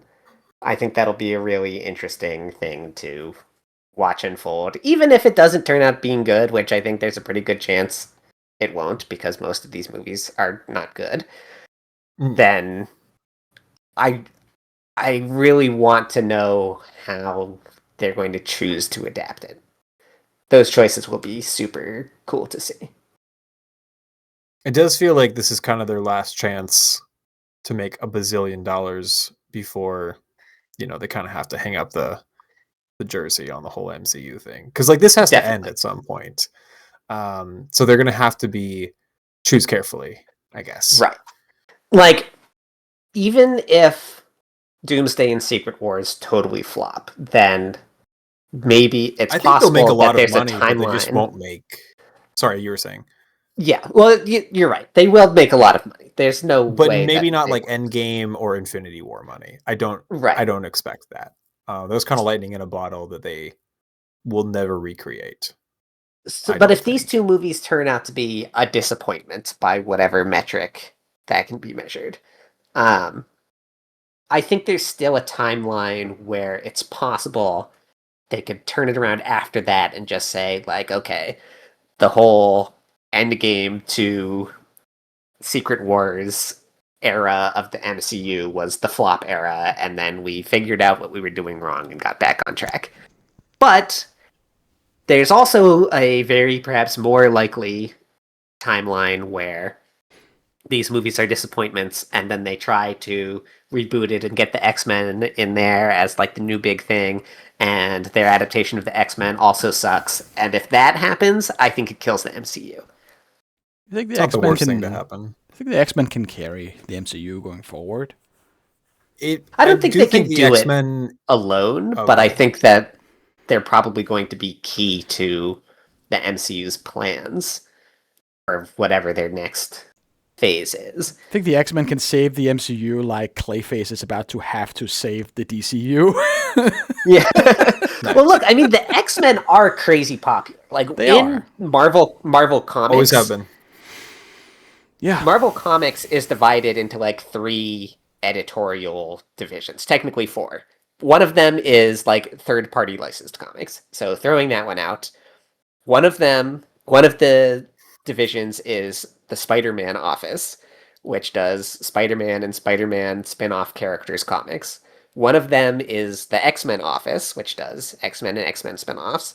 And one of them is the Heroes office, which does literally everything else. The last one is Blade. Yeah. Just Blade. So it goes to show, like, X-Men have the same sort of... as a complete unit altogether, they have the same sort of cultural cachet and pull that Spider-Man does in terms of like number of fans who will go and follow everything. I think a lot of just like MCU movie fans do not realize that before the MCU, like all of those characters that are now famous were like dog water, nobody cared. Oh yeah, no one gave a fuck about Iron Man. Yeah. They made those movies with those characters because they had sold the rights to all of the characters that people gave a shit about. Yeah. It's like Sony got the ones they cared about it, that they squandered it. And the fact that like the Guardian of the Galaxy are now like household names. Everybody knows them and household loves name them. is insane. It's fucking crazy. It makes no sense. I think we talked about that last one we did with Supergirl, like what James Gunn has been able to do with like literally no-name losers for 3 movies, and it's some of the best MCU shit available. It's crazy. And then they didn't do with Supergirl, so you know. Right. Also not a... Admittedly, not really James Gunn's fault. No, but Yeah. I mean, I don't know. He's like planning the whole thing. Sure, probably his idea to do Supergirl second. Director or He should have probably like safeguarded that a bit more. Maybe not do Supergirl as the second movie. I don't think the issue was with Supergirl as a character. I think just the movie was really bad. I kind of think it was also an issue with like she's not that popular. Like you know the name because you know Superman. It was like, I mean, who would have you had? See, but second? here's Like the thing: Batman? there are no popular Batman. DC characters except Superman for and Batman. Then make Batman. They're already making Batman movies. But they're not They're making connected. like 2 different Batman movies. They're But making they're a not- DCU Batman movie, and they're making the second Reeves Right. Pattinson movie. Move up- which somehow move up is the still DCU one. Kind of surprised it's still being made, but It's like it's crazy. I'm kind of surprised they didn't just like axe the Bobby P Batman in favor of like James Gunn's new universe. Yeah. Like it's kind of surprising that's still happening. But I mean, the first one made money, so I don't. People like it, so I can see why they're still going to. Just seems crazy to not It's also do the been two like big 5 or ones. 6 years since the last one. It's like- So Has Lanterns come out yet? no, there was a trailer for it a couple weeks ago. Do people? Is think that a that's gonna streaming be any good? series? Yeah, it is. I don't know what. Oh, that's service it's on, disappointing. It's got that one guy. Who's that? He's from Friday Night Lights. I forget his name. They could have just There made you a Guy Gardner solo Lantern movie. I'd watch that. That'd be funny. Nathan Fillion is great. Kyle Chandler is who I'm thinking of. Yeah. I have not watched the trailer for it, but admittedly, never really been into Green Lantern as a Nah, as me a guy, neither. as like a guy. Yeah, nobody's into any of these characters. That's what I'm saying. I think there's a fan base for Green Lantern, at least for the comics. They're pretty big. Yeah, think. I mean, with it, but like comic fandom and general audience movie audience like targets That's are true. very, very different. Would Wonder Woman be the third one that people are into? I guess Wonder Woman, that's true. Wonder Woman. And would have then been after good, that, yeah. would it just be the Justice League as like Yes. as an entity? Yeah. Yeah, okay. like I guess Green Lantern is probably fourth after that. Aquaman Teen fifth? Titans. I don't You know. could do Teen a Titans movie? There's- Yeah. You could do a Teen Hawk Titans. Girl. Oh, we all love Hawk Girl. Hawk Girl. Cool. We all love Hawk Hawk Girl Tour now. I don't Girl, think people felt any sort of way about Hawk Girl before that movie. I liked her in the animated series. Yeah, I think we all did. Yeah, She we seemed did. nice. Yeah. Yeah. She was my favorite, probably. Yeah. But Nah. you do not have to go very deep into the DC roster before you're like, I guess the next biggest character is Martian Aquaman. Manhunter. Martian and Manhunter. And also, Cyborg. it's not like they could have just made another Batman movie because it feels like Batman has been like oversaturated to some extent in like the past 5 or 10 years. There's so many So all at Supergirl the kind same of makes time. sense on paper as like, well, we haven't had a Supergirl movie since like what, the 1980s that no one likes or remembers. So like that seems like the perfect thing to do. It hits, you know, with a different like demographics. What if they I just think, having I just think male Supergirl was the superheroes? perfect choice on paper because she's related to not the a first character one? that anyone will look at and say, who the fuck is that? But she's Mm-hmm. also not tainted by the previous DCU attempt at all. Yeah. Yes. Sure. Yes. And like also I think her appeal is like kind of similar to Superman in a lot of ways because it's just Superman, but what if Superman was a young woman, a girl, and some like might say. explaining a girl, but explaining the appeal of like Supergirl on paper seems easier than like explaining Green Lantern. Does that make sense? Like Green Lantern has a lot of like what is Green Lantern's power exactly? He just has a green lantern. He has green light. Yeah, I don't know there's how to also explain a that to lot of There's a really magical weird ring. Green Lantern lore. Easy. that I Magical don't know, ring. but no exists. Yes. I think Supergirl is a lot more accessible than a Green Lantern. It's Superman as a again, but concept. different. Right. And like we've already had an Aquaman movie that sucked, so like they're not going to just automatically reboot Aquaman so soon. We had a Wonder Woman movie like what 5 years ago that people didn't like, but you know maybe We give had the some Flash time, movie but that was famously sucked. Let's Yes. not speak about. I had forgotten about the Flash. Yeah, Flash would probably be number 4 or 3 on I the completely list of forgot about DC Flash. heroes Yeah, that people Flash know. would probably be up there. They could make a Flash. James Gunn could So, make a like- good Flash movie. I trust that he could make a good Flash movie. I think so. Yeah. Get one of the kids from Stranger Things to be Flash. So yeah, The guy who the cries choice all on the paper time. makes a lot of sense. It just happens to be the finished product was quite bad, quite poor. Yeah. But you know that. And now the whole happens. thing is That's the riding on universe. Clayface being. You don't want to be in a position where your cinematic universe It depends on relying- Clayface. Sinners, have you on, seen the like, trailer a- for Clayface yet? like a. I have not. I've B heard tiers. what I've heard about the movie. It sounds really cool. Sounds neat. But you also like you posted the trailer and was like, "This is giving Morbius vibes," It has and it's huge true. Morbius vibes. It's true. Oh no! In what sort of way? That good, huh? Like it feels like the almost beat for beat like origin story movie for Morbius. Like he's a doctor or whatever, and like He's an actor He in does this some one, like a research. model Yeah, he's or an an actor. actor? He does Yeah. like. Yeah, he signs up for like a test experiment on like He like, I gets think, he gets like mauled. skincare. He gets like Yes. someone cuts his face or throws acid on him or something. So he gets like an experimental like cosmetic treatment and it fucks him up. Interesting. It's the substance. I guess. Kind of. Kind of. What if Morbius was the substance? See, I never minded the origin story for Morbius. I think it makes sense in a comic book kind of way. Yeah, I mean, I don't think that was one of the I don't think that was issues. the issue of the movie. No. But still, a lot of people will pretend not to understand it. It doesn't help that it. no one knew who Morbius was. It's true. It was like a scraping the bottom of the barrel kind of thing. That was always the case with these fucking Sonyverse movies. They take these characters that no one gives a fuck about. It's like legitimately just characters who showed up in the animated series, Spider-Man animated series. Yes, and it's about, like they were in it for one episode. I remember Kraven from that. I remember Morbius from that. Madam Web. I don't remember Madam Web from that, but maybe Kraven was in it. I still own that the episode with Kraven on VHS. Kraven had a fucking awesome outfit. Yeah, he was very fabulous. In the movie, it's just like he looks like a tactical kind of guy, and like I get he gets the outfit at the very end in 2024, but like it just looks like sludge, like a lot of gray and stuff. It was not fun. Yeah, it's like all these weird sideshow villains from the 90s. I mean, I'm surprised they didn't make like a rhinoceros movie first. Like, yeah, why? You could make a rhino movie, and like they people did would make show a rhino up for movie. that shit. It's Kraven. They put Paul Giamatti in a rhino suit at the end of. It's just I don't think it's Garfield possible to make a movie carried by Rhino where he's like cool.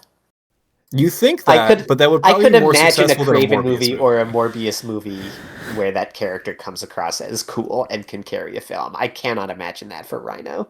Actually, I totally forgot that Rhinoceros was in Kraven. He's in Kraven. He's the villain. Somehow, yeah. I was thinking about the Garfield movie with Rhino. Oh my god, they have Kraven hunt the Rhino? That's really funny. Well, actually, it's Rhino hunts the Kraven. Yeah. It's the other way around. No wonder it's bad. The hunter is now the hunted. Weird movie.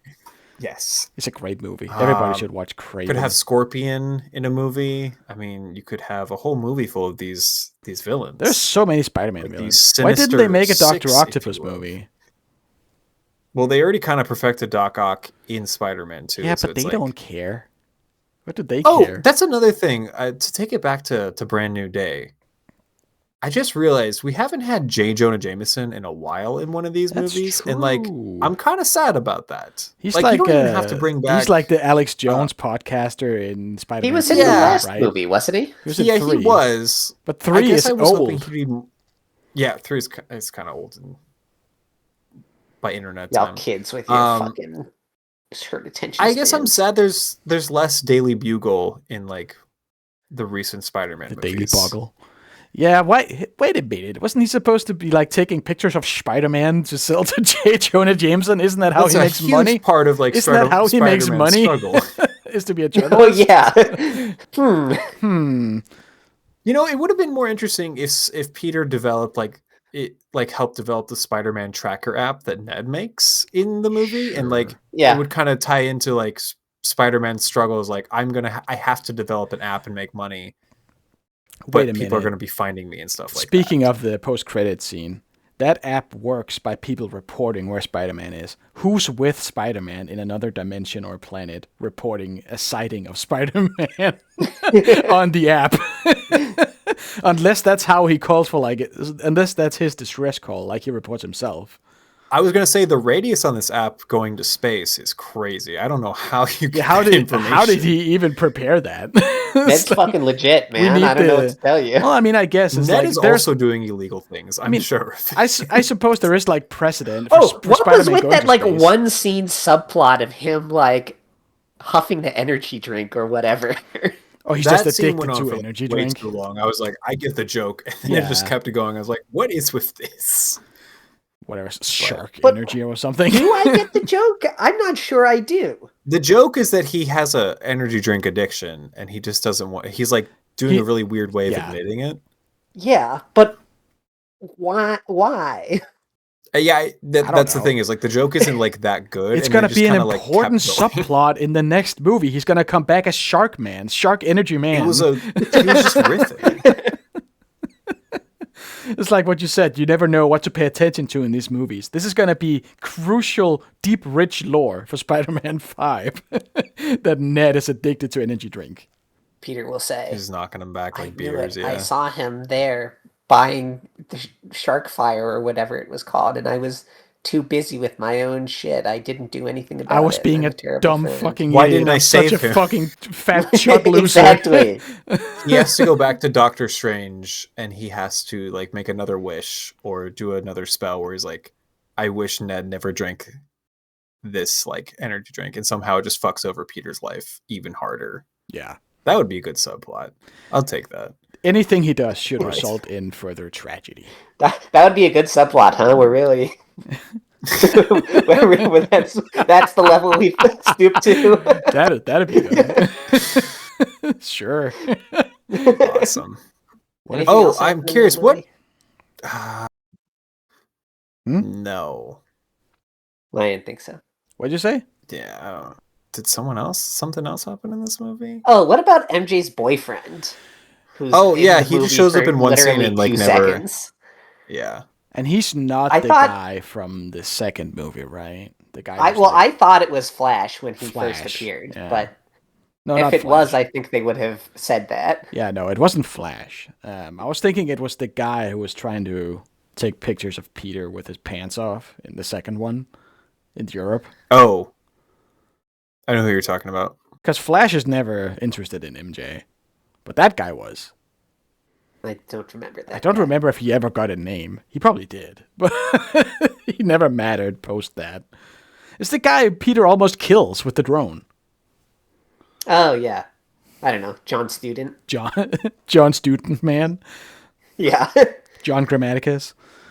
No, I was thinking the thing with J. Jonah Jameson is like he always wants pictures of Spider-Man for the newspaper, but now he's like this weird alt-right podcaster. What if the next subplot is him? Peter has to stop him from generating Spider-Man AI slop fake news stories. There we go. Now There we're it is. talking.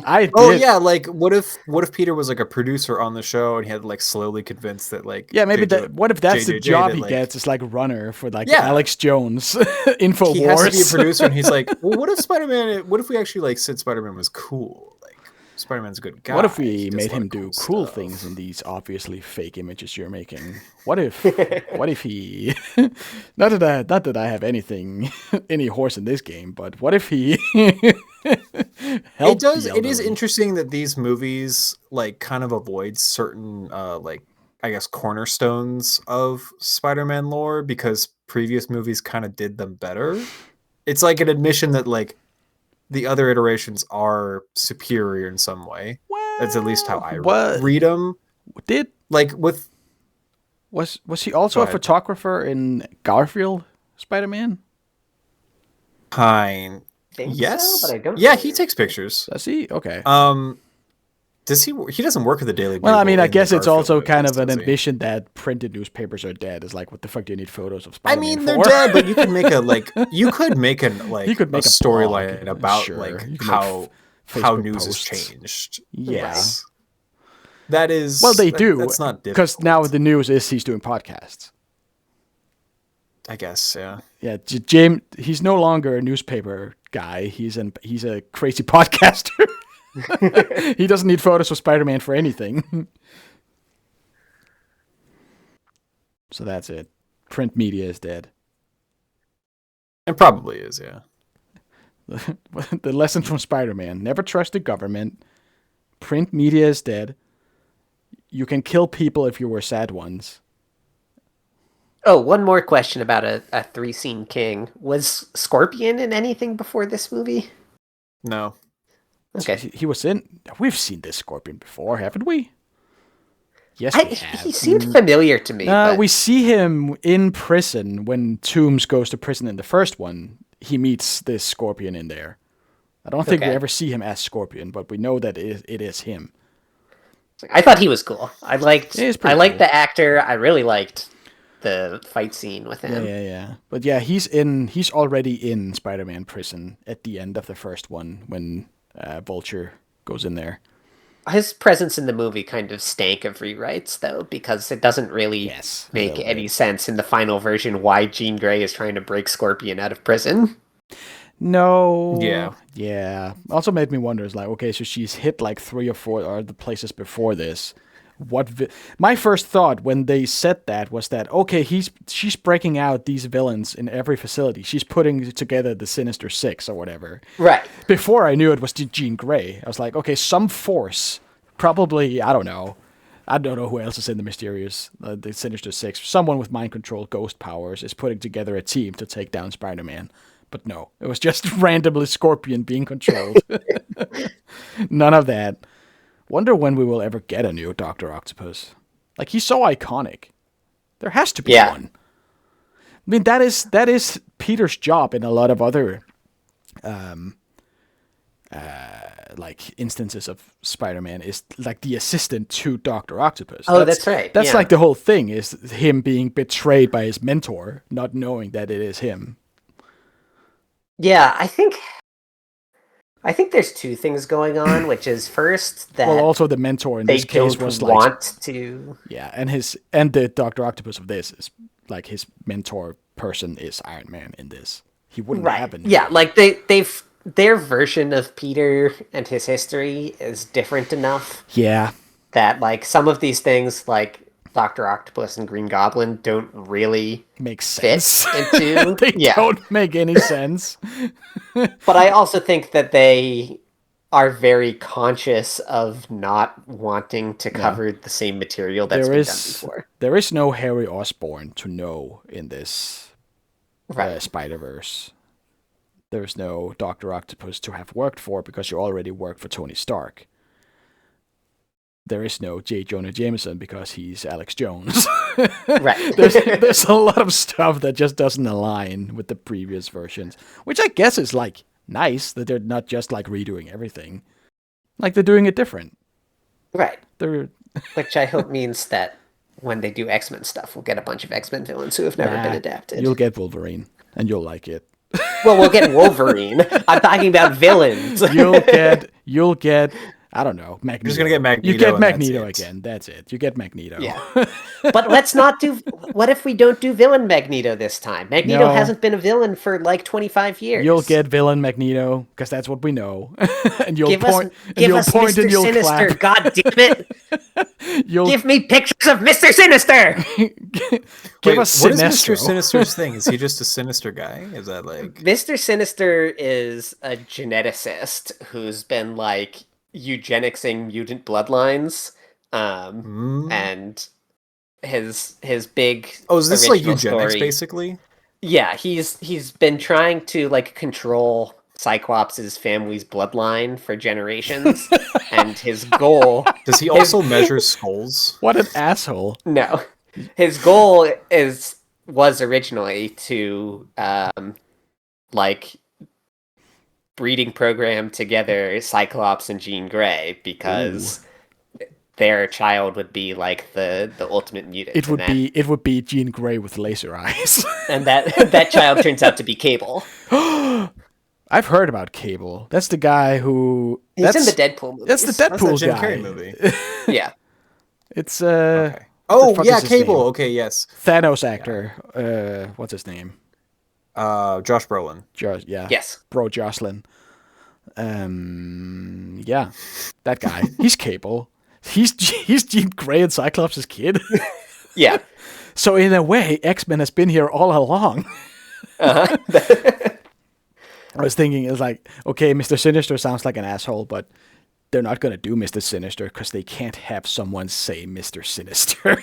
That name fucking blows. He's incredibly campy. He's so much fun. I mean, he sounds great, but they're going to have to rename him. There was, even in this like post-MCU, people like the Avengers now. There was a few years ago, there was an X-Men spin-off book running. The name of which is escaping. It was called Hellions, and it's basically about Mr. Sinister running a Suicide Squad team of just like the weirdest, most like bizarre old mutant characters to do missions, and featuring such incredible, memorable characters as Nanny and the Orphan Maker, who's Polka Dot Man. Nanny is an old woman in like an egg-shaped robot suit, and the Orphan Maker is a 6-year-old with a gun. Oh. And the Nanny and the Orphan Maker book outsold the Avengers every month. Nice. What the fuck? What the fuck is going on? It's honestly like one of the best comics I've ever read. It's so funny. The hell? The 6-year-old with a gun. Does he also have powers, or is he just a 6-year-old with a gun? He wears like a metal suit. It looks kind of like an Iron Man suit, but it doesn't have any of like Iron Man's special things in it. Okay. He wears that suit to constrain his powers because we've never been told what his powers are, but apparently if he ever like rose up enough to fully manifest them, it will destroy the world. Okay. So like Nanny's whole deal, Psyche K with the is antenna. that she steals mutant babies from their parents, and then like uses some sort of comic book tech to keep them children forever. Huh.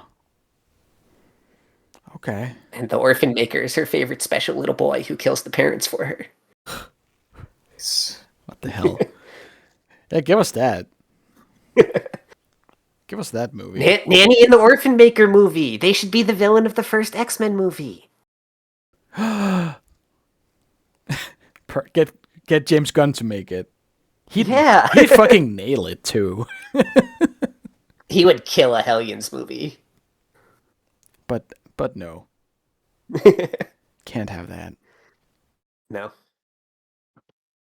All right. Anything else to say about anything Spider-Man? else? Anything else? Or should we? I don't have anything left to say about Spider-Man. No. I'm actually curious. What's your favorite movies you guys have seen so far this year?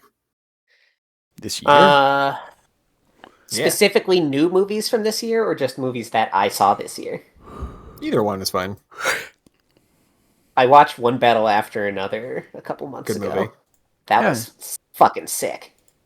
I've not Rules. seen that. I always like going on big airplane trips because then I get to watch movies that I should have watched already. That seems like a fun airplane movie. Yeah, I went to Chicago and I watched One Battle After Another on the way there and Marty Supreme on the way back. Oh, Marty Supreme's great. Marty Supreme, love that's a movie like that starts with sperm. Always a good good sign. Yes. That was an incredibly stressful movie to watch. Oh, speaking of Robert Pattinson, he does a little bit of voice work in that movie. Does he? Yeah, he announces so when they're doing a montage of like the tournament and they're like which person, he does a little bit of announcing like player versus player kind of thing. Oh, that's funny. Him. Yeah. My favorite little cameo in that movie is that Penn Jillette plays the racist farmer. Yes. Who calls Timothée Chalamet a slur. Yeah. Which one? A good one? Well, a slur for Jews. Oh, yeah. That one. Yeah. It's not even my top 5 slurs. Yeah. Or power ranking slurs. Next live stream. Slur tier list. Patreon goal. How quickly can we get taken off of every platform? Nice, good movies. Panic. What about? And you? I'm flying to Seattle tomorrow, so I'll probably watch more. Are you, my guy? Are you heading to Oregon by any chance? I am not. I'm going to Seattle for a friend's 30th birthday. Oh, very nice. Are you going to catch a Mariners game? Who, me? I'd be interested in doing that. I'm going to be there all week, and I have no idea what any plans look like, so I could probably find some time to slip away for I was going to say, T-Mobile Park is a beautiful park to go to. Cool.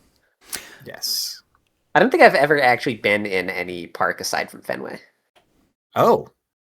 I've only been to T-Mobile Park. That's the problem with living in Oregon, is that T-Mobile Park is the closest, but it's also like a 5-hour drive from there. Yeah. It's that or like Colorado or like where do the A's play right now? They're kind of in a weird spot. They're like in Sacramento now. Because they're transitioning from Oakland to Las Vegas? ? Oh, yeah, I think I heard about that. Yes. It's that or the Giants or the Dodgers or the Angels, and that's kind of it, actually. And I'm That's not really taking. far. It's so far. Expand to Portland, please. I'm begging you, MLB. Do it. Uh-huh. Anyway, yeah, Seattle, great city. Love going there. I was there earlier this year. Fantastic city.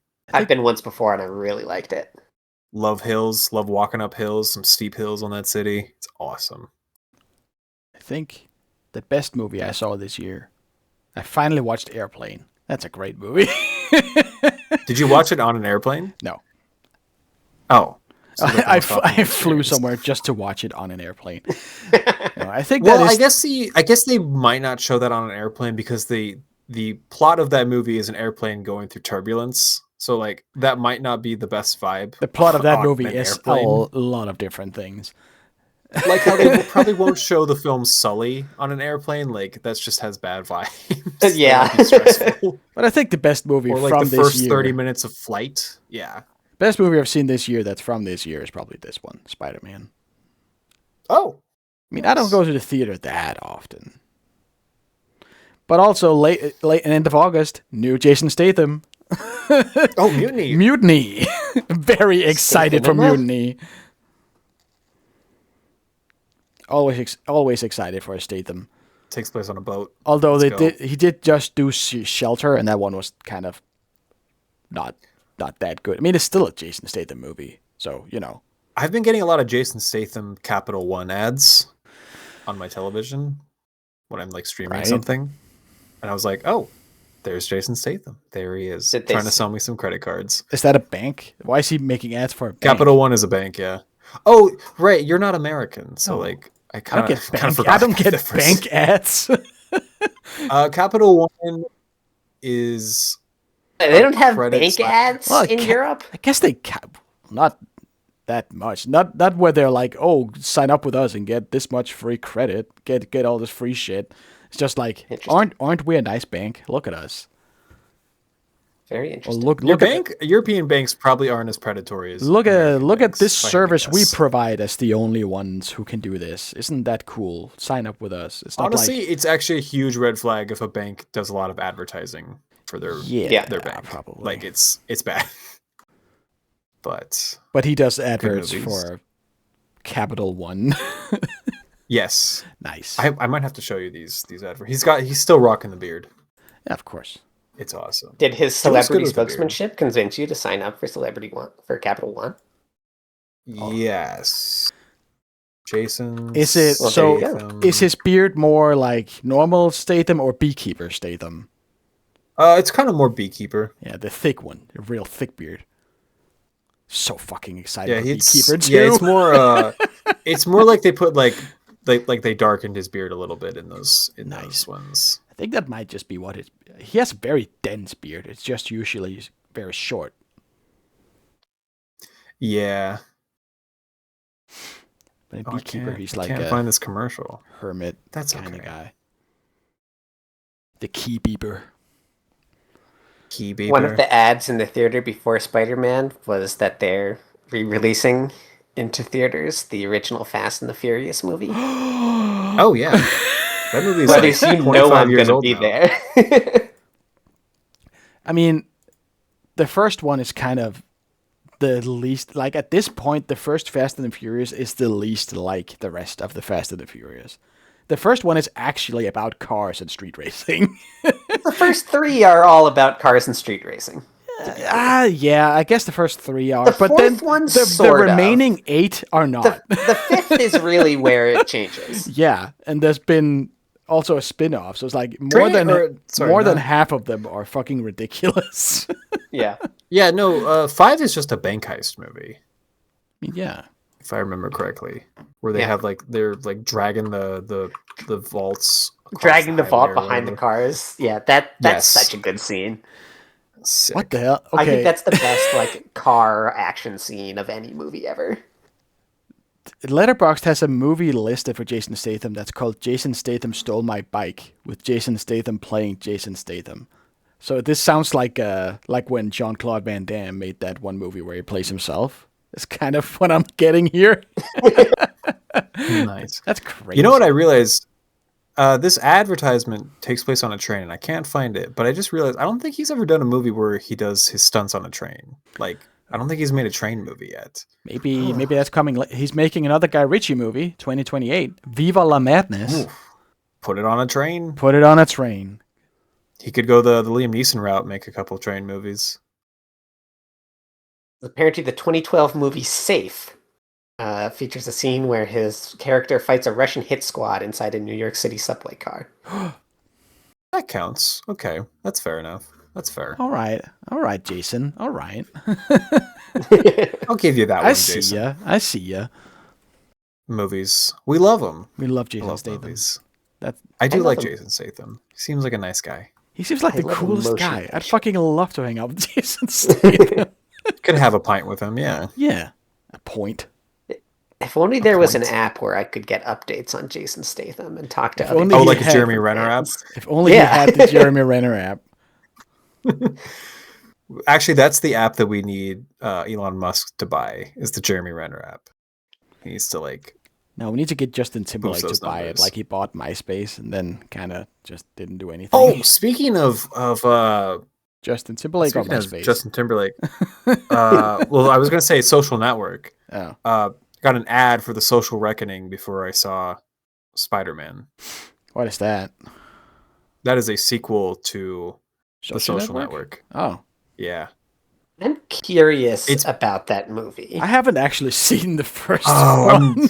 I'm really not looking forward to that movie. The trailer does not inspire confidence in the slightest. Yeah, I mean... The Social I also have not seen The Social Network, but I know a lot of people think very highly of it. That's a big blind spot. That's surprising. Is it still worth watching?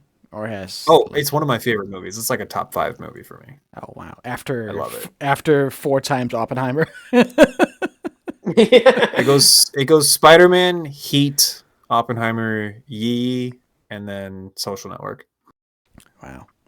I was thinking it was like Oppenheimer DVD release, Oppenheimer Blu-ray, Oppenheimer IMAX. Oppenheimer, I watched it on my phone. Yeah, Oppenheimer Cam Rip HD. Oppenheimer PSP Rip. Yeah. Yeah. Is that the movie you've seen the most? It is. I've seen it 11 times. Right. Oh, I thought it was way more. That's still one time at home, 11 times in theaters. What the fuck? Okay, that's crazy. Okay. Okay. Does it make... It's crazy again. Does it sound better if I've told you I've seen it over the course of like 3 years 11 times? That's... In theaters over the course of 3 years? Yeah, they keep re-releasing it. That makes no sense to me. But okay. I think it makes a lot of sense. It's a good movie. Sure. There's a lot of good movies.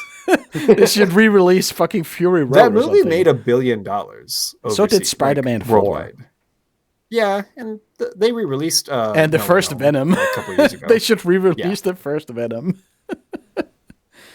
I mean, it also they should re-release Morbius. I bet people will go see it this time. I'll go. If they do that, I'll go again. I'll see it for I don't free. care. I'll go watch Morbius 11 times in theaters. I was gonna say, are you a real Morbius head if you're not like seeing it multiple times in theaters? You're a real Morb head.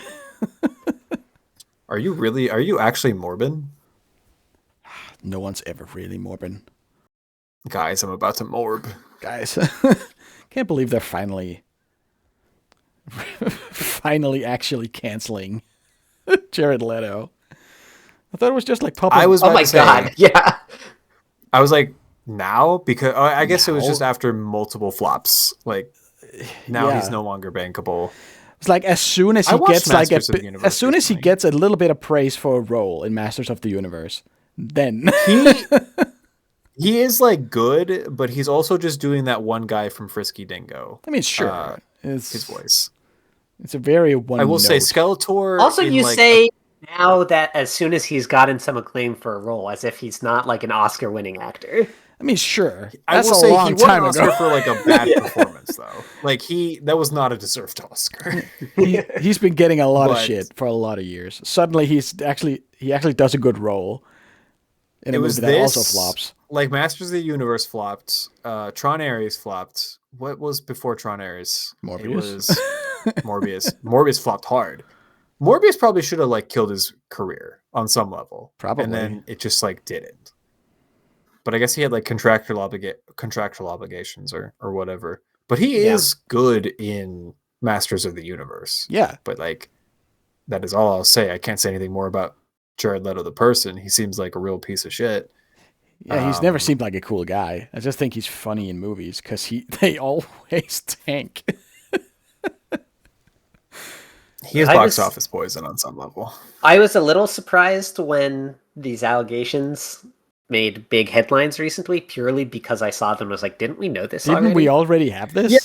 Like an open secret for like the accusations have been made for years at this point, and then like all it takes is for like the BBC to publish something, and then finally it seems like he's gone into hiding a little bit. A little bit. But I mean, we'll see. He's probably still going to be in 3 movies next year. He'll take like the James Franco route and just be in movies that no one's ever heard of, like Morbius or Joseph. Yes. I was trying to think about other canceled actors who are just in movies that no one has heard of. Let's start making movies for Ben Shapiro. Or that whole network. What's her name? The one who was in Mandalorian, the MMA. Oh, she was canceled. canceled. I think. I don't remember her name. God, I'm blanking. What was her name? Yeah. Not Ronda Rousey, the other one. I know exactly who you're talking about. What if I Google disgraced MMA? There's probably a Which lot. one? Yeah, right. It's like, here's a list. Woman. Disgraced woman. Disgraced woman. I'm always Googling disgraced woman, but it's usually for a different reason. It's because I'm a pervert.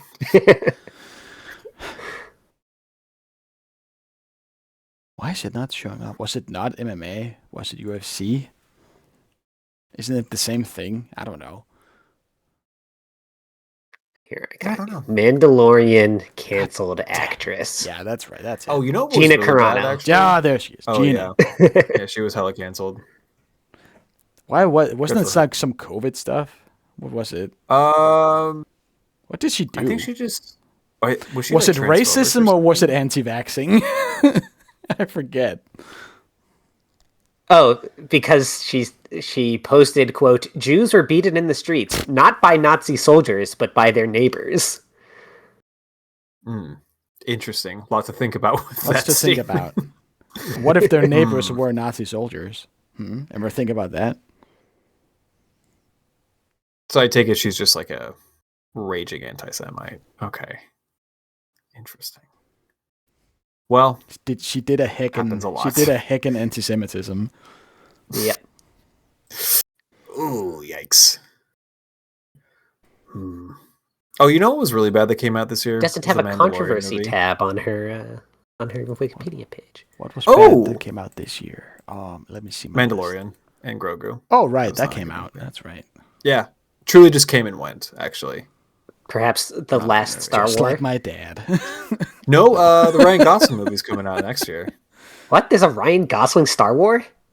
Yeah, it's called Starfighter. It's called Starman, Spaceman. Star Wars Starfighter. It's directed by the guy who directed Deadpool and Wolverine. Hey, Matt Smith is going to be in it. Nice. He's a Doctor Who, isn't he? Have sex. Yeah, he's him. also a have sex guy. He's the Morbius guy. He's the guy who has sex. I should rewatch Morbius. 11 times. What a generation! He's really good in House of the Dragon. What a generational heater of a movie. He just has so much face. I just don't know. I just can't get over how much face that guy has. He's like Viggo Mortensen. He just has a lot of face. There's a lot going on with Viggo Mortensen's face. There's very little information about this movie for a Star Wars movie that's supposed to come out in less than a year. That's kind of the thing Star Wars movies do these days. They're just suddenly there. If I had to guess, there's going to be promotion around like January or February. They're gonna start Surprise! pumping it. Here's Mandalorian. Oh, you know and what? They're Grogu. actually probably going to drop a teaser around Doomsday, if I Yeah. had to guess. I mean, Yeah, that's when that you would make want your sense. trailers out. Is when everybody's seated for Doomsday. Is when everyone's looking at them, yeah. They should have done it now when everybody's seated for Spider-Man. There's no way Doomsday flops. Everybody's too curious about if it's gonna be a shit show. They're gonna like meme their way It's too interesting. to $1 billion from people being like, well, maybe it's good. I don't know. Yeah, there's no way Doomsday will flop. But Yeah, if it's no. really bad, Secret Wars might flop. It's gonna be like a light. What if it's like a soft flop? Like not even a flop, but just like it made money, but like didn't make overwhelming money. It's like If it makes like It's 700, if it makes 700 million, Yeah. I think if it makes under $1 billion, it would be considered like kind of a soft flop. yeah. It's like it'll make a profit, but not as much as they wanted. But you got to think about how much money they're going to be putting in promotion for this. Like it's probably maybe close to $1 billion in just promotion You think? itself for this movie, because they maybe not $1 billion, but like they're going to pump a lot of money into marketing this thing because they want people to see it. Sure. Isn't the rule of thumb that like 50% of the budget Yeah.